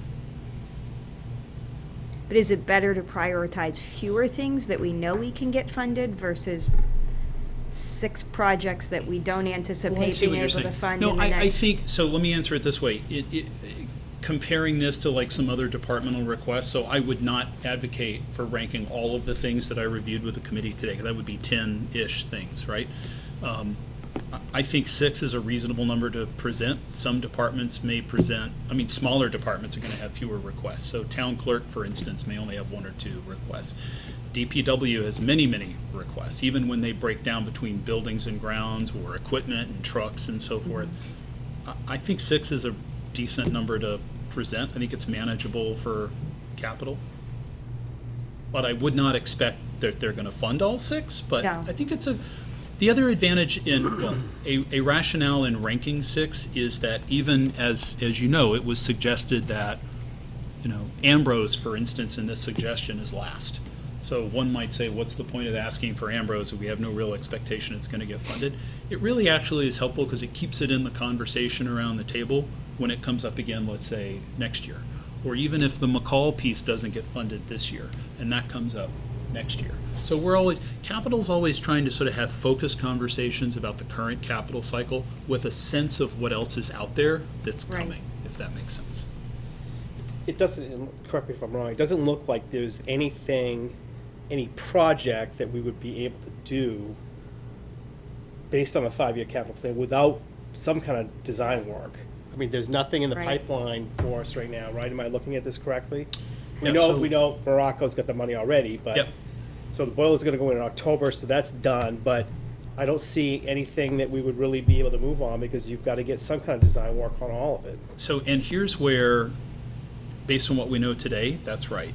Here's where the conversation with capital could go. Let's say that, let's say McCall facade masonry repair bid documents come in as they do get supported, as I hope they would. It's a pretty modest amount of money, frankly. That would be a fall town meeting request, right? We can have a conversation with engineering and planning and the architect who's doing that work about the timeliness of how quickly they think they could turn that around. It is quite possible that the actual construction documents could get turned around in time for Springtown meeting. Right. So capital committee may, and again, I don't want to prejudge, we have to have a conversation with Meg White at the table. When we write up our report that goes to fall town meeting, we certainly articulate what it is we're asking for support on the warrant for the fall, but we also talk about what may be coming in the spring. This is a perfect example of the kind of thing that may get mentioned in the capital report, because once this design work gets done and we get an updated cost estimate, if that number comes in, and this would happen after fall town meeting, but let's say between fall and spring town meeting, that number comes in and it's actually $300,000. Capital may say, okay, we have the construction documents, we Right. could send it out to bid, we have a hard number, it's $300,000. Given the resources we have in the stabilization funds, and given that this really is a safety priority, this should go on the warrant for spring. Because if it does, then that work can start over the summer, right? First day of summer. But we just don't know how that's going to play out until we actually get the design work done. Nor is it really appropriate for us to say, this has to happen this summer, because we kind of need to kind of see how the Right. actual design developments evolve, and whether that really is that an $800,000 project? Is it 300? Is it 500? We just don't know yet. Okay. And I'm not trying to be difficult about it. If it was, it's just so unique, right? It's a historic facade. It's Right. it's messy, very specific, unique work. This isn't the kind of project that's being done by 1 out of 5 districts in Massachusetts right now. So we just don't have a lot of peer projects to compare it to. So it's very unique. Right, and I guess I'm not concerned about the amounts that we're putting forward for capital this year, but the totals that all of those projects lead to. Oh, yes. Well then, so let me take advantage of that. Let me zoom way out and say that the reason that Mr. Rascianato came to Capitol in January and February, and we even generated some of this for him, was there is an acknowledgement, as I think we all know, that the last override that passed that included a supplement for capital was originally envisioned as a 3 to 5 year override. But the override that was actually proposed, the override amount, cut a couple of years out of that. I mean, Right. we had a 3 to 5 year plan, but based on where the support was when it came time for a vote, it was felt that that was really more like a 2 to 3 year override. And so everyone involved in that acknowledged that that support was super helpful, but it meant it's just not going to carry us as far as what we had originally hoped. So this kind of information, I think, is very helpful for that continued conversation around not if, but when another override is needed, and to what extent is there some supplemental funding for capital that might need to be a part of that. But that's, again, part of an ongoing conversation. I would say it's a testament to the work that you've done with the town that we were lining up design, request, and because that would tell me that a lot of work has been done that's been already up to this point, right? I mean, we're Right. kind of like, we're at a point where we can queue up other stuff because Yep. things that you wanted to get done, got done. And I have not seen that, I have not seen the school systems that I've been in where that plan has actually come to fruition. Generally, it's a great plan, but you just never get to the funding part. Well, and DPW, just in the past few weeks and months, continues to say thank you to everyone for rallying around the Morocco need. I mean, that I will say is one thing that's not typical for Winchester. We tend to go out for debt exclusion overrides for fancy new builds, fancy lowercase f, right? But a new VO, a McCall expansion, Winchester High School, I mean, something new, and we don't have the resources for it. So the idea that we would go out for a debt exclusion override for essentially renewal and repair for an elementary school at Morocco was frankly a little bit outside standard practice for us, but it was so strongly supported, which is why I'm really looking forward to the conversation around the capital table, because frankly, whether the facade at McCall is going to cost $300 or $500 or $700, it needs to get fixed. And it's a big ticket item. Right. We also need to replace the artificial turf at Knowlton Stadium. Right. Whether it's $600 or $700 or $800, we need to do that too. How are we going to pay for that? We will need to have conversations about our appetite for going out for a debt exclusion override, like we just did for Morocco. Right. But to Dr. Hackett's point, it felt almost a little weird putting this document together and saying, yeah, we don't need anything at Lynch. Why? Because frankly, we have a plan for replacement, and right now, we don't have any urgent needs for things that are broken. We don't have any needs at Morocco. We do, but we funded them. We don't have any needs at VO. Building's in good shape. It's being maintained. We don't have any needs at Parkhurst. We do, but things are happening, and they're funded. Right. So it really is kind of a testament to, and the same thing for Winchester High School. So there's a lot we've done. There's a lot we're doing, and therefore, we have, frankly, kind of a short list of things that are a priority. Short for list of us. very expensive things. Well, what leads Potentially. well, potentially. It's what it. So right now, on the design side, not that expensive, but stuff that Right. we need to do, and we need to really figure out what it's going to cost. Right, And but have I'm concerned about that conversation staying together, that the design work isn't expensive, but the project that comes out of that design work Yeah. is gonna be very expensive. And that saying that we're getting the design documents doesn't necessarily lead to a project. Oh yeah, absolutely. And so we have that conversation at Capitol every meeting. Right. Mr. Brady has a question. Thank Brady. you for all this, Chris. I'm assuming something, but I just want to make clear. At first, when you were talking about the Ambrose roof and then the McCall roof, it seemed a little more urgent, but here I'm seeing it as the last two things. So you and the other experts are pretty confident that the roofs have another few years before there's going to be a problem with them. Just seeing them ranked 5th and 6th, that it gives me pause just in the way that you initially talked about them, but you might have been talking about them in like a 3 to 4 year frame versus I'm thinking a more 1 to 2 year frame. Right. Is that correct? Yeah. So roofs, we whatever warranties, prorated warranties exist on roofs, generally go poof after year 20. Yep. Yeah, although you might get 30 years out of a roof, that's pretty tough when it's a flat roof, of course. And so remember, Ambrose opened in, I think, was it 2005? Is that right, Ms. Kirby? You were here, I think. I think it was 05, right? Yeah.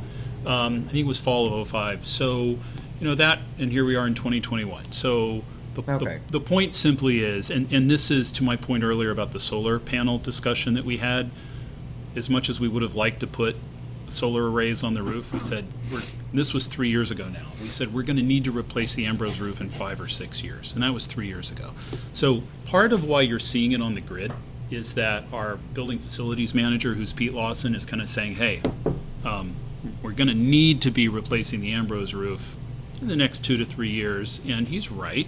If we're really good about planning and picking off all the priorities. And before you can even do that, you certainly want to know what it's going to cost.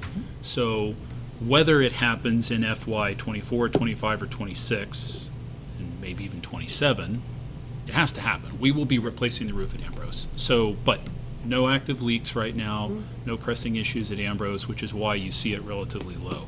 The reason why McCall is a little bit higher is that those roof surfaces are actually older than what we have at Ambrose, and they also, frankly, protect an even larger amount of square footage underneath. So there's sort of more risk associated with that. And that's, I think, also why you see, so like the cost to even generate that it's a little bit higher. So you would see these staying on and moving up. So if they're not funded this year, they would be moving up to maybe second and third or next year. Yes. Okay. Yes. And again, I don't know, the fact there was such support to do what we did at Morocco, which I was very pleased with. There may be someone may want to have conversation around the capital table instead of thinking about projects on a school by school basis, thinking about them on a trade basis. In other words, a roofing contractor could do Ambrose as easily as they could do McCall. Does it make sense to actually bundle those together, given the age of those two roofs and the materiality of those roofs? That's a conversation to have around the capital table. One could argue get more bang for the buck. Maybe you hire someone to come in and do design documents for both, with the idea that you're actually going to bid the project, and some summer down the road you replace the roof at both schools. That's going to, on the one hand, it's going to make, that's a larger project, but actually may save us money when you bundle it. But again, those are all conversations to have at the capital table, and would also be driven, I think, by the urgency of the actual replacement. But I think just to go back to your point, the pairing of the projects is key. So I think a big part of what we saw with Morocco was it was paired with the culvert. So Yes, I think flood. we want to make sure that we're keeping that in mind as we go forward. I think that was a good point, and we do want to look at that in the future when we can. I think you raise a very good point, and if I have any concern, it's that something like the Lincoln flat work is really important, because it is every day it just continues to deteriorate, and it's a problem, and it's going to be expensive to fix. But maybe only Lincoln teachers and parents and students have eyes on what that looks like, and will really take a lot of communication, right, to the town. But maybe that's also part of the conversation, is you're bundling the site work at Lincoln and some substantial improvements with some other element of work. Maybe you bundle Lincoln with the McCall facade across the street.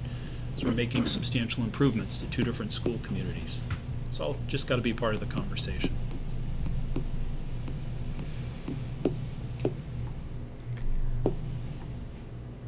Okay, so one of the things that we need to have for Mr. Nixon and Dr. Hackett, they will be presenting at Capital Planning next August 4th. August 4th, which I believe is Wednesday.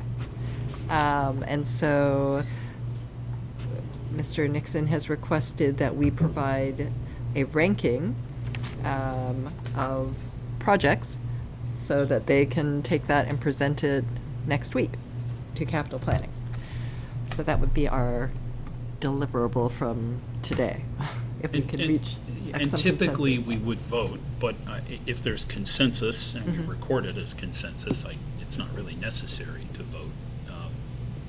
But yeah, we need to. It's very important for us to understand that this feels like the right list, and if members feel like we should actually present all of the items that were in the memo and rank 10 items, if that's what the committee feels strongly we should do, then I would support that as well. And to be clear, typically as part of this process, you go through this with Mr. Lawson as well before He you bring actually it has to been a us? part of this, yes. Yeah, And- thank you. And he, I by just the way, wanted he to- is physically back, so he Yeah. had to be out for a while on some medical leave, but really was super accessible, from home, but he is back in the building, so to speak. Fact number 3 is on there really because of him, when you say. Yes. I saw that. Yes. Well, and to Mr. Brady's point, if he felt there was an urgent need for the roofs, that's something that Mr. Lawson, he's the one that chases the leaks, he'd let us know if Yep. those needed to be higher on this list. Yes, and in fact, I think Pete's contribution to the process is partly why you see a suggested list of 6 instead of 5. Pete has been talking about McCall for a while, but given all the things we accomplished last year without really having a serious conversation about Ambrose, we thought it was important to put Ambrose on the list, even though it's at the bottom of the list.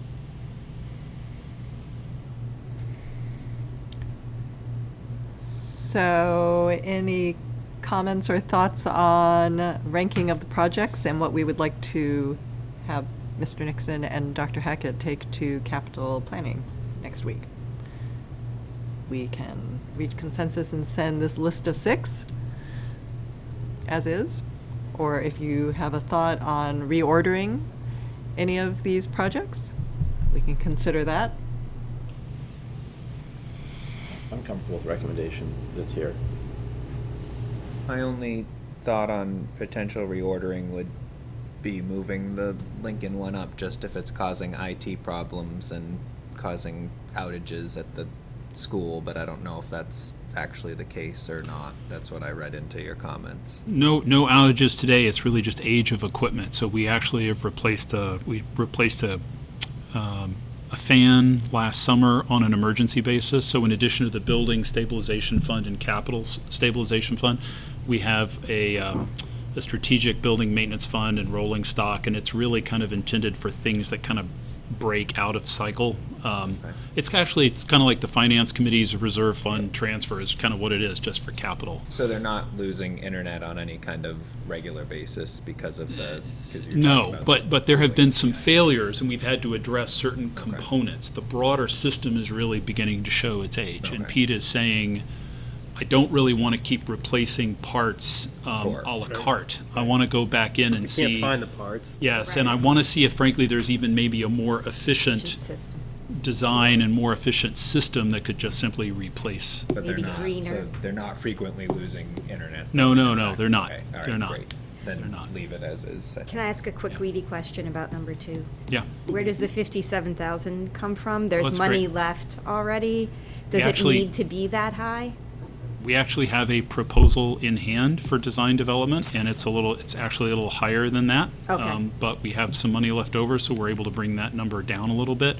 There's also an allowance in there for any additional testing that we may need to do that hasn't been done yet. Okay. So that number is absolutely not going to go up, given what we have left. There's also a little wiggle room there too, because it was clear in our proposal. So TAPE knows they will come and present to the school committee. There may be requests for a second presentation, maybe a meeting with the historic commission or what have you. And it's just when you're dealing with architects and engineers, time is money. So if there are some other requests to pull together some additional information, we want to be sure we have the funds to be able to do that as well. That number will not go up though. Right, and so I'm comfortable with this list as long as we caveat that 2 stays at 2 pending our conversation with TAPE. Oh yeah, we will make that very clear. And perhaps invite the chair of capital planning to our conversation with TAPE as well, so that they are in the room. It just seems more efficient to have everybody's questions answered at once. Yeah, so Capital will be aware once we have it scheduled. They will be aware of the presentation. Okay. And something that the chair and I need to also talk about is how we might engage with the Historic Commission, which is a public body that certainly Right. has interest. And then we also have the society, who is the Historical tenant Society. next door in the Sanborn House. So multiple stakeholders with important interests that need to be respected here. And brought into the process, yeah. Yeah. Thanks. So consensus on this list? On the list? Yes. Yes?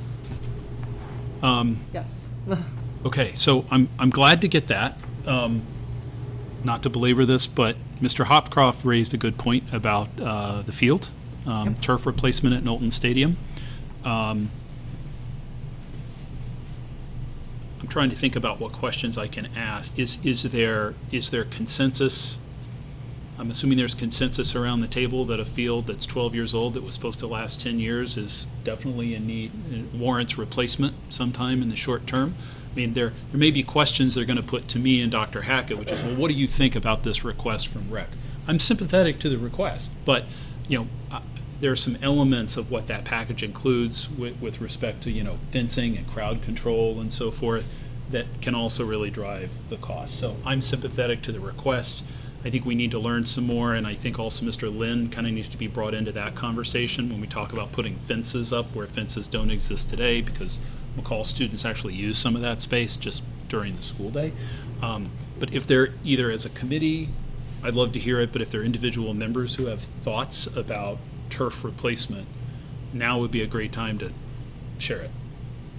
So I was going to ask, I decided not to, what your number 7 would have been on if they're, when we were talking about the other. And so I'm inferring that maybe this would be your number 7. And then the other point I'd make is you said a field expected to last for 10 years. It's lasted 12 years.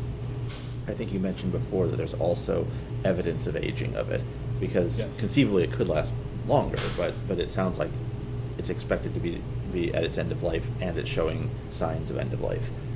And the fire at the 50-yard line didn't help a few years ago. I don't know. Oh, about boy. the fire. I'm sure there's a story behind that. There's a story. That I don't want to know. Maybe talk about another day. Timing? Yeah. I would like to know, Mr. Nixon, there was a lot of community conversation when we replaced Skilling's Field about the environmental impacts of turf fields and the coarse rubber that's often used in the turf, and so the variety of turfs that they're going to replace with, and that can drive the cost of a turf field as well. So I'm So interested I in can answer that. The consultant's recommendation is we just continue to go with crumb rubber at Knowlton Stadium, because we went with like a coated, like a silica composite of some kind at Char Field at Skilling's. Skilling's. And my understanding is that the feedback has been, it's been a little difficult. It's not as resilient as athletes would like. So, and I could certainly ask and get more information about that. The recommendation is to basically keep what we have today, but to do a replacement, and also as a part of that recommended project, install it's called a resilient mat. There's like, you think of artificial turf as a sandwich, and there's a layer that we actually do not have today that went in with the original, that did not go in with the original construction. And it's just sort of a resilient rubber or foam layer of some type that just adds to that concussion protection. Right. And that, I think, has a cost of around $117,000. So there's a perfect example of how just a few key decisions can drive the cost. That's a safety issue. And crumb rubber could be a health issue. It can be. Well, there's certainly concern about that. There's a lot of crumb rubber that I find on my front porch that makes it into my house, too. So it travels everywhere. It's not just Yeah. out there on the field. Installing that impact mat, my understanding is can also contribute to the longevity of the field as well. Yeah, that makes sense. Is that part of the 600 to 800 Yep. included? Yes. Have you seen the compression test that they did, the evaluation of the field itself? We know, I are have. they saying immediate replacement, or?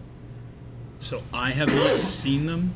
I think that those tests have either been done or they're a part of the consulting that's happening right now. There's a consultant based in Andover that was actually on site last week. I got to meet them as they were walking around. There were a lot of good questions coming from DPW, from Rec, and from the athletic director. They seem very, very knowledgeable, but I couldn't tell you. We can follow up. Well, I mean, 12 years certainly we have extended the life of it by a couple, so it must have been cared for well, which is good. Yeah. But I just wonder whether or not, what is the evaluation of how soon they would recommend to be replaced? Or is it, because When it is does a it- safety issue, yeah. I just don't know. When does it become a safety issue? Right. And certainly a new field with new materials and new technology is going to be safer than the field we have, so it's kind of a comparison of how this field has done. Is it still kind of to spec or close, or I'm surprised at that cost, but because there's no track, right? Right. Well, we just redid the We track. just redid the track. Last summer. Yeah. Why was Cha-Cha Field so expensive? I remember it being in the millions of dollars. Is that because of the baseball, all the other facilities there? I think, but didn't that include the lot? Wasn't the There was lights? some Lights were provision for separate. power for lights or something. Okay.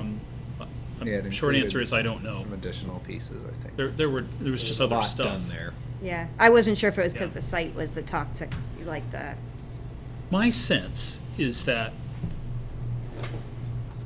and I was not on the school committee at the time when we redid Manchester Field or Knowlton Stadium, but I I was paying attention to the conversation, and there certainly was a community understanding that we'd be able to rent the field, collect revenue, Right. and put that substantially towards the replacement of the field. Those conversations happened with other community leaders at the time, and that revenue was not generated. Right. And that was important, I think, to many who supported the project because they were concerned about what the price tag would be for Right. eventual replacement. I predict very little appetite for funding the replacement of the field out of the stabilization funds. If I had to bet money, I'd say there's going to be little appetite for that. So this, again, is maybe it's a conversation about a debt exclusion override and packaging. But that's a conversation to be had at the table. Here's a question that might come from Capital Planning Committee is given where our design priorities might lead, which was Michelle's point earlier, if you look at what that in terms of actual construction cost, what would our priority be for replacing the field compared to all of those Right. projects? I would still suggest that our top 4 should be there because they're health, safety issues. We're talking about systems that could go offline in a couple of years. We don't want to lose chillers to IT rooms and so forth. I think we need to have a community conversation about how we find money to replace that field. Is that fair? Yeah. Okay. Thank you. You're all set? We were. Go forward and work. Yes. So I'm good on that topic. I just had I was just curious, given the time, what we thought I know we're an hour or so behind on our agenda. Yes. And so I'm wondering if there's an expected end time, because I may need to push out some meetings and. Yeah, I don't know if I could make a motion. I think there's a lot of good things in the policy update that I'd like to be able to discuss, but I also feel like I want to be able to do our executive session because I think there's something that needs to get done. Mm-hmm. So I would make a motion that we move our policy update to our next meeting and we go to executive session so we can get that piece done. I think the policies. I was going to say, I'm not sure I would second that because there are some things in policy we need to initially talk about this time that we may need to Yes. vote on next time. And we have a policy of reviewing policy before we Yes. vote. We have As an much as I'd initial like to be able to do that, then we can't vote on some of those things on August 10th. that need to be done before the beginning of school. Okay. Unless there was a willingness to look at the Right. policy in one reading and approve it in one reading. Yeah, I would propose that. So I think is not I good would be practice. comfortable. We could do that. We could make a motion to suspend our policy for 2 readings, just with the understanding members would need to reach out to the superintendent or others, with questions in advance. One of them is going to be masking. I'm not sure that, Yeah, I would We could argue in take favor them of having the separately. masking conversation at least. yeah, separately. initially today. Where I was going to go with this was to wonder, is the ping pong table or surplus technology items time sensitive, or could that come up at the next meeting? I think We it's a could push matter of a those. minute and a half for you to look at and approve. We Yeah. do need to manage those, because that was supposed to be on the last agenda, and So I'm not saying that we have to end on time. I'm just trying to get an estimate of when we think we would. So I do appreciate trying to condense what we have left, but I was just trying to get an updated estimate so that I can say, hey, maybe I could move my 1:30 to 2, but maybe it has to be 2:30, or I don't know. Are you traveling far? No, it's going to be it's a call. Rachel? Yeah. I did think that we did commit to holding till 1 o'clock. I thought that was part of our discussion last time. And I need to be out at 1:30 And I'd like to too. honor that. 'cause I think- 1:30. All right, 1:30 is our time then, I guess, if you have, or, Is 1:30 okay with you, Mr. Brady? Yeah, I mean, I just more, all right, we said we were going to. Yeah. okay.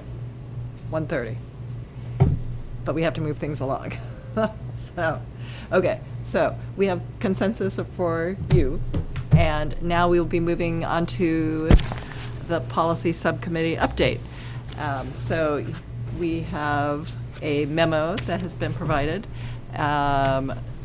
Policy subcommittee had met on July 23rd, and we were discussing school reopening around COVID and masking measures, field trip in high school schedule, which we have already touched on, the preschool move to Parkhurst, which I think was a bit of an update. We discussed the remote meeting policy, some of which I think we've been hearing on a meeting-to-meeting basis already. Title IX updates, which are one of our time-pressed issues, and the holiday policy. So Ms. Bergstrom and Dr. Hackett and I will be addressing this. And I guess just as a start, I would say that this is, well, I guess we already talked about this a bit.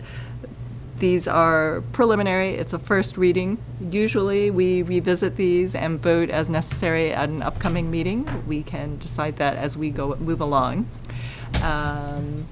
And then with respect to school reopening and COVID update. So back on May 27th, the governor and the Department of Elementary and Secondary Education had declared that in the fall, we will be returning full-time in person 5 days a week. And since then, we've had no further updates from DESE or the governor about this or any changes, although I hear that the CDC is now saying, or is about to make an announcement this afternoon on some changes to masking for indoors in certain circumstances. So we will hear, much as last year, things can change very quickly, and then we have to adjust to that. So Jen Murphy, our executive director, joined us last week, and these were just some of her early thoughts around masking and pooled testing and other mitigation measures. So with regard to masking, her recommendation was masking for children at elementary school and then also for sixth graders, some of whom may still be 11, not yet at the 12-year-old age where kids can be vaccinated.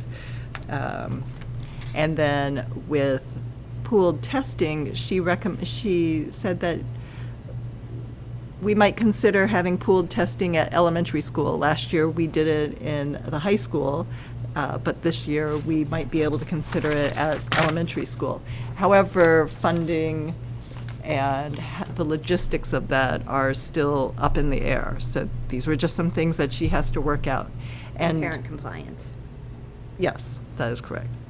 And then with regard to other mitigation measures, some of the things that she found had worked very well last year were around assigned seating, so that it made our contact tracing easier.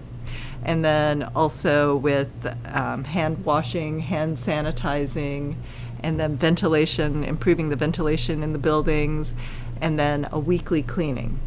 So our recommendations in this area, I guess we would just note that, again, that Massachusetts, that the state and DESE have not made any updates on addressing variants or school reopening, but our local public health has the authority to make some orders independent of the state if we don't hear anything. So, for example, they could make a mask mandate, or not. So, but that is one of the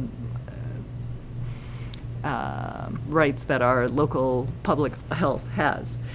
So we'd recommend that the school committee strongly consider Ms. Murphy's initial thoughts on COVID-19 mitigation measures for fall reopening. And then we would also recommend consideration of just continuing to limit assemblies at school or having visitors. Last year we had significantly cut down the number of visitors. We did not allow visitors to the building, pretty much. So maintain that this year in order to protect any unvaccinated students or family members, other community members who cannot receive the COVID vaccine yet. And then we would like to have, we would also recommend a monthly review of COVID developments in the community and any of our policies once school commences so that we can see how things are going. on a monthly basis. So as next steps, we'd like to have Ms. Murphy join us for the August 10th meeting. We have invited her. I'm not sure that she has confirmed, but I think she is leaning towards that. And then have at least a monthly meeting with Ms. Murphy so that we can get an update on what is going on with COVID in our community, especially with the Delta variant. May I So- add a few things? Yes. Before we open it up. Ms. Murphy didn't have current data from us. The Yeah. Department of Public Health is only reporting data by the month. So she said that her data right now is actually the data reported on the website is not current, and that she would have better data for us after August 1st that might more apply to our return to school in the fall. And that she did emphasize that all the quarantine restrictions that we faced last year would still be in place particularly affects any of our unvaccinated students. So if you're having symptoms, you have to get tested. If you're exposed, you have to get tested. You test on day 5, you're out at least 8 days. That still remains in place for any of our unvaccinated students this year. And that was also, besides just mitigating community spread, was a driver in recommending that we maintain a lot of the mitigation measures that we had in place, like the assigned seating in the lunchroom and the limiting visitors to the schools and things like that, help with contact tracing if we did have a positive case. And yeah. I would just add a couple of things. Just the Middlesex Superintendent's group is going to be meeting actually Thursday. It's in Lexington, so I'm going to not eat for a day and just, eat everything there and then complain about it. Which is good news, because I think that the major part of the conversation is what is everybody doing. It is disappointing that we haven't heard from DESE or Department of Public Health on this at all, kind of giving us a stay tuned. Because it would be obviously a little bit easier if there was more of a consistent statewide kind of approach to this. I think that's what we all experienced last year. But it is what it is. So the only other thing I would add is that logistically, I have not met with principals.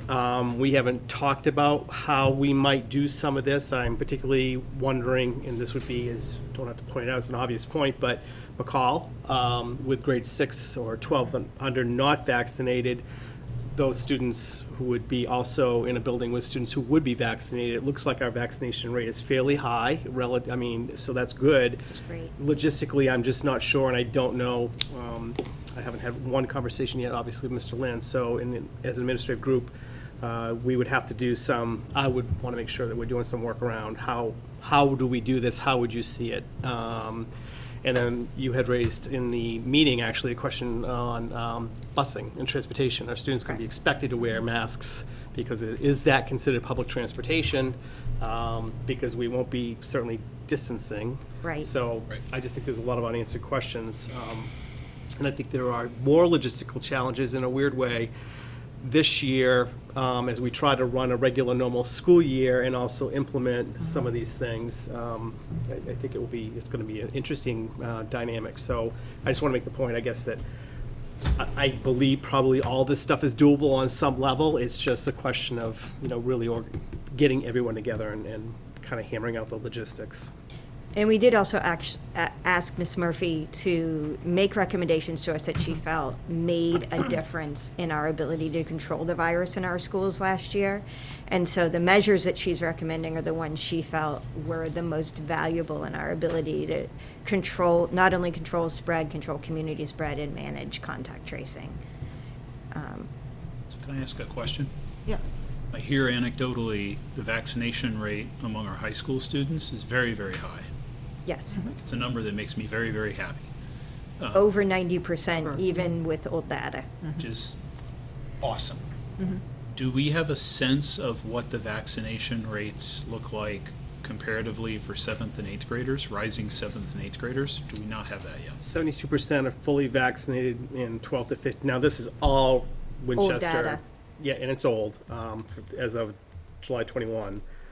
72% fully vaccinated, 20% partially vaccinated, and only 8% unvaccinated. So those are pretty good numbers too. So where I was going with that is, in my mind, what I struggle with is the to Dr. Hackett's point, how do you do whatever you do at McCall? Right.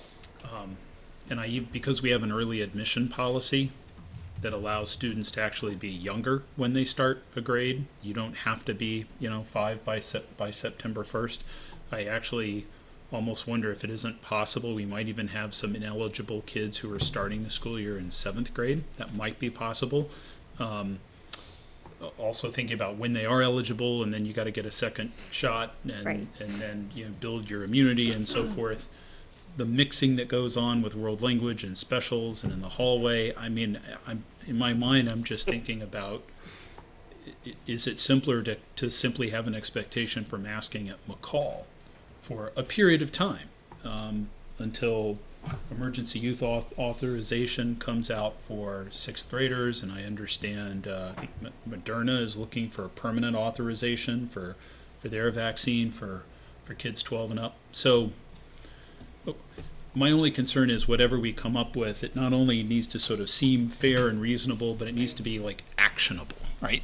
Right. And enforceable. And enforceable, Yes. yeah, Right. actionable and enforceable. And to that, I turn to Dr. Hackett I turn And right Mr. back Lynn. to you. and James Lynn. Can I flip it right over here? No. I mean, I would be inclined to support what is actionable and enforceable, and frankly, an element of that to me is also simplicity. It should be straightforward. And to circle way back to my earlier comment, I think if you want to have a conversation around surveillance testing, which I welcome, I mean, to me that also plays into my thinking about. I can't help it. My sensibility about the importance of masking at McCall, I think, is going to be influenced by some understanding of some rigor of surveillance testing. I'm sure your experience was last year, my experience was last year, that most of all the infections were really, I mean, maybe with the exception of 1 or 2 that we weren't sure about, were happening outside of school. So I would not anticipate that would change, obviously, for not mass, but it is those places that I think kids are just going to have the likelihood of some more exposure. Maybe that wasn't the case here, but so I wonder about that. In McCall, as a former middle school principal, it's just K through 5 those students are generally just more compliant, and when you start to get to 7th and 8th grade, as those of us who have gone through that experience, which was still have PTSD from, is just a different animal. And so that's the conversation I think administratively we need to have is how does that work, and not knowing anything about how the schedule at McCall runs, or how I can imagine, because I know there's some shared teams and world languages. So to answer if that was a question, to say charitably, when you say the infections primarily were outside of school, that was predicated on a pretty rigorous definition of what a close contact is. So there may be some debate about whether some of those infections were school-based or not, but we have so many activities among our students, whether they're school-sponsored or club sport activities. Sports was obviously a risk factor. We've got a lot of kids at McCall who are on various teams, 6th and 7th graders on a team, 7th and 8th graders on a team. So the potential is really there for mixing. I think the other challenge is that we were prepared last year to deal with kids who were in quarantine. We're not this year.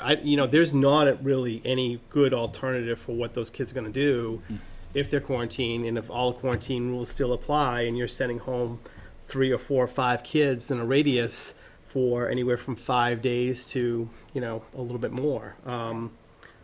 That's going to be just a huge challenge. And I would suggest that's a perfect example of something that should be part of the calculus towards a broader masking policy for McCall. I'm not saying we should do it, but actionable, enforceable, sensible. But if you're looking for support, I totally agree with the idea of elementary students and 6th graders at a minimum. Well, I wonder. I guess my question would be if students are masked and they are a close contact in school, would those students have to be quarantined if they're masked? And because what's the motivation if I'm vaccinated and you're telling me I have to wear a mask? At the very least, there ought to be some conversation at some level around, do I then also have to be out for 5 days? Right. I think Jen Murphy's required to quarantine any unvaccinated. I don't think that's our decision. Right, I think it's right. our decision whether to mask No, or I not. don't think that is Yeah. either, but I'm hoping that there's a conversation going on somewhere about that, because I Right. don't think people are thinking through. Perhaps at the state on a- level. Yes, in a dark room. I think part of it too, though, is also in the definition and how people are looking at the close contact and what exposure was. I can just speak from, in Melrose, we had a lot less quarantining and sending students, like, there was never, like, we had cases, but there was almost never a close contact. So I think a lot of that is kind of up to those decision makers, how they're reading the situation. So I think, to your point, I think that really has to be put into play. If we're asking people to do all these mitigation measures and then we're still going to send them home, this seems a little silly to me. So I think we have to kind of decide, are we going to ask them to do all these things, or are we going to be sending people home? But to do both, I think, it's really pushing people to a place that I don't feel comfortable, especially given what you bring up, that we're not going to have those remote options in the same way, and it's going to be pretty harmful to kids to just be sending them home for 5 days just because they might have been Right. exposed. And again, emphasis on the might, because if we have our windows open and potentially we're masking, there's very minimal chances there. And those days will count as absence. Those kids are absent for 5 days. I mean, there's not going to be any provision to look at that currently. DESE would not allow us to look at that any differently. But public health doesn't allow us to look at quarantining any differently. So there's not, it just depends on how public health defines Right. it. Perhaps you were able to keep kids further apart in Melrose than we were able to do in Winchester. There could be so many factors that play into that. And if we're not keeping kids even 3 feet apart this year, then everyone's going to be defined as a close contact by the public health rules. Under public health. No matter right. whether they're masked or not. I mean, the rules are developed by public health on who quarantines, not the school district. No, I know. I just feel like I saw them applied differently, not just in Melrose, but across different school systems. It just Right. seemed like there would be a scenario described, and in one school system it would result in a lot of people being quarantined, and then in another school system it would result in no close contacts, even though it was the exact same scenario. So And I think that fell down to facilities and people's ability to space kids and know where they were in rooms. And we all have such vastly different facilities. Mr. Hopcroft. So it's an interesting conversation and interesting time. It strikes me at some level we're balancing actual risk with families' risk tolerances Yep. and individual choice. And unfortunately, kids under 12 are ineligible for the vaccine. So that's not an option. And the state policymakers have taken away our ability to run a remote cohort, which would give the opportunity for the people who had either high risk or low risk tolerance to be able to opt out, which I feel puts us in a position of needing to have a higher duty of care, because people can't opt out of the system and they can't get vaccinated. So I'm really looking forward to Ms. Murphy's. I hope she's able to attend, because obviously this should be informed by public health officials. I'm not a public health person. I had a number of questions, and the first one Mr. Nixon touched on, which was, if our policy, looks like it's trying to scoop up all the people who are ineligible for vaccination by saying all elementary plus 6th graders. And so my first question was, are there any 7th graders who are under 12 and if so, should the policy extend to say they should be masked too? So a step towards the position that you were suggesting there.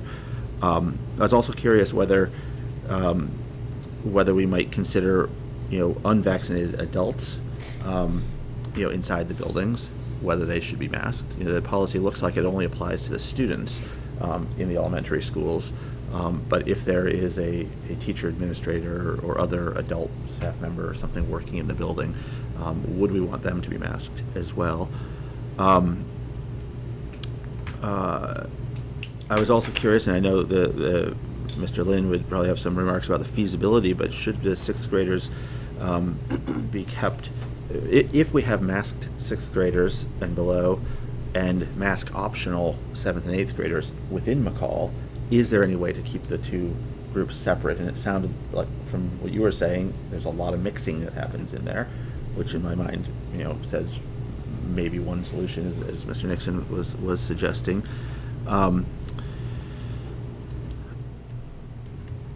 Should there be any requirements for unvaccinated 7th through 12th graders to consider masking? On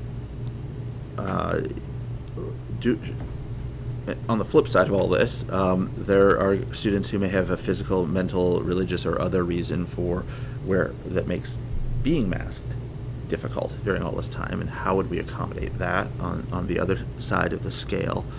High risk activities, such as sports or chorus or others. If you're in the non-mandated mask group, do we want to say if you're singing chorus or wrestling or doing other things where you're in close proximity and breathing out around each other, particularly if you're, I get the difficulty of compliance of knowing who has a vaccine and who doesn't have a vaccine, which makes, argues in favor of a policy for at least the McCall folks.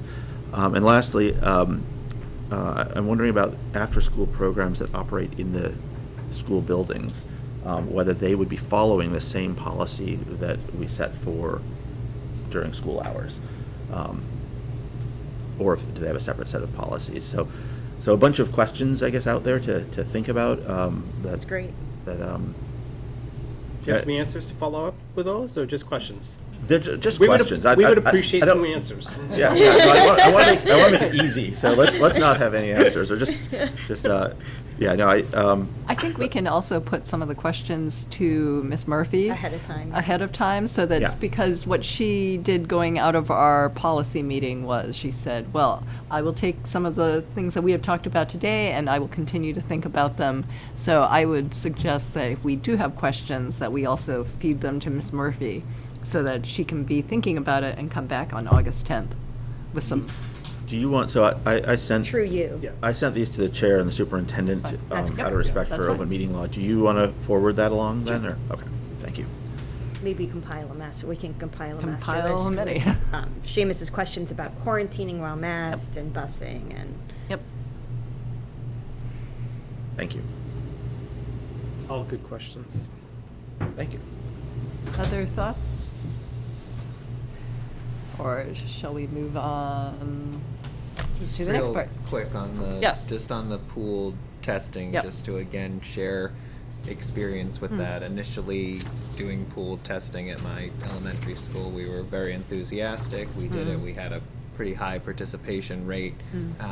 But then when we kind of reflected on it in June, we wondered if it really, given the number of times that we actually got a positive test, which was very close to zero, we were like, okay, so this was perhaps peace of mind, and we didn't regret doing it, but I think our thought was we wouldn't do it again, because in the end, the people who signed up for it and were willing to do it were being very conscientious anyways, so it was almost kind of just, again, it was peace of mind, but at the end of the day, it didn't really help us in anything we were doing control-wise, so we were like, okay, we did it, but now knowing that, we probably wouldn't do it again, just because it didn't really lend anything to providing us with information. And it was a hard lift. I mean, it was not Yeah. easy. Yeah, It it's was a not lot easy. of work That's what we for saw at the the high school. nurses, Yep. and so. The only thing with, to that point, the only thing I thought about is that if we're going to have a population of kids who are unmasked, and if there are some cases of people who were vaccinated getting infected again, whether or not that's helpful, but I just don't know that the numbers are there to do that. But I wonder, instead of pool testing, whether there's other conversations we should have about testing in a Right. different way. And I say that not knowing entirely what I mean, but it would just be really good to have some ongoing data, even just kind of random sampling data, just to kind of know what's going on in our buildings. Yeah, and there are schools that had students self-test Yep, and yep. bring it Yeah. in, and that's Yep. another, that kind of takes out all the Right. workload for the school staff. Right. I'm going to guess the Middlesex Superintendent's League would be a good place to ask that question too. I'm not because asking anything tomorrow.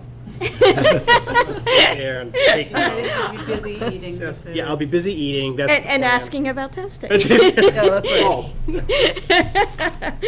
See if Yes. anybody came up with a plan, particularly in schools that have like similar populations. Right. And- I think that everyone, I mean, and I'm really glad that they're taking, taking the initiative to meet, because this, we're in the mass conference, superintendent's conference was what, last week or the week before? Right. And there was no Nothing. conversation about it. No. So, I am looking forward to the conversation, because it's obviously good to know what other people are thinking. Sure. Yes. So I wanted to comment that I do think there's value in having the surveillance testing, and I understand that there's a selection problem where the responsible people who are doing the things that keep them from getting sick may be the ones who opt in to also be getting tested, and so that poses a challenge. It struck me, and there's probably problems with this that I haven't thought of, but when Mr. Lin was speaking this morning about testing with regard to the DC trip, I wonder if you had mandatory testing tied to certain things that students want to do, if that might loop in a larger population. So if you want to go to DC, you need to have the test, and so we have a surveillance here. Maybe there's an athletic or other kind of activity that if you want to do this activity, 100% have to get tested. And that takes away that selection bias. It's a different bias because it's who chooses to do the trip or who chooses to do the activity, but you might be able to scoop up a more representative population in that way. And then the other point is, it is hard to prove a negative or whatever the saying is. We don't want to actually find results. We want to find that no one has COVID in our schools. And so just because we find that no one has it, that's still valuable data. And so I wouldn't be too concerned if we're not picking up lots of sick people, that it's still a worthwhile exercise. Good point. Cost notwithstanding. Thanks. Do you want to take I'm a s- chance to move the holiday policy to a separate? That's what I was thinking. Okay. So I'm just going to carry on. So next item of business on the memo was around remote meetings, and I'm just going to move towards our recommendations because we have used some of these. And basically, we'd recommend that school committee meet in person as long as we deem it safe or as long as it is deemed safe by the Department of Public Health. And we were thinking as well about what happens if one member is unable to attend. And we think that we could manage that logistically. So if one member is unable to attend in person, then we think that we can have that member, with prior notice to the chair, be able to participate remotely, so via Zoom. But if there is more than one member who cannot be present, then it will be up to the chair to cancel the meeting if necessary, or postpone it, or recommend that it be moved to a fully remote meeting. And if there's bad weather, then also the committee can decide if we would like to move to a remote meeting. And then around public comment, as we've been doing, we will have our usual rules in place for public comment, but then also we will prioritize those participants who choose to come in person, and if time allows, then we will move to remote participants via, or just remote participants. And then that the remote participants must also have their camera on and follow the same rules, giving their name and address, as this is a public meeting. And we also welcome masks from all of us, from our administration, from members of the public. Masks are always welcome and allowed. So, any comments on remote meetings? Yes, Mr. Nixon. So, this was the one part of the memo that surprised me a little bit, only because, and I know Zoom will all continue to find ways to leverage Zoom moving forward. It's a helpful tool. But once we get on truly on the back of COVID, we already have on the books, Massachusetts law allows remote participation. So prior to COVID, it was primarily conference calls. Town Hall has an outstanding speakerphone assembly that works so well, and I've been in several audit committee meetings where the town manager has called in, and you would swear she was at the table. You just she hears us very clearly, and vice versa. We have had prior school committee meetings where members who could not physically be present still called in. So long as we can, I might suggest this would be worthwhile, because we've never really had a high-quality speakerphone. I was already waiting to send my email. Whose office was that in again? I mean, really, it's quite, the select board has always had one that's been pretty good, but in the past couple of years, they upgraded, and it is actually outstanding, and it's portable, so we've used it downstairs. It usually lives upstairs at the select board table. So what we already have on the books, by Mass General Law, is, in fact, we only need a quorum to call a meeting to order. 2 members, in fact, could be participating remotely even without Zoom. I do think there's some provision you have to declare. There's some eligibility. There's certain criteria. If you can't attend, you have to let the chair know why you can't attend. But there is a provision to participate remotely, which I just want us to be mindful of, because I think even the way this meeting started today with Zoom is a perfect example. Sometimes the technology doesn't work out the way we would like. So I appreciate wanting to find ways for the public to be engaged, but we don't physically need to be using Zoom if we don't have to or choose not to.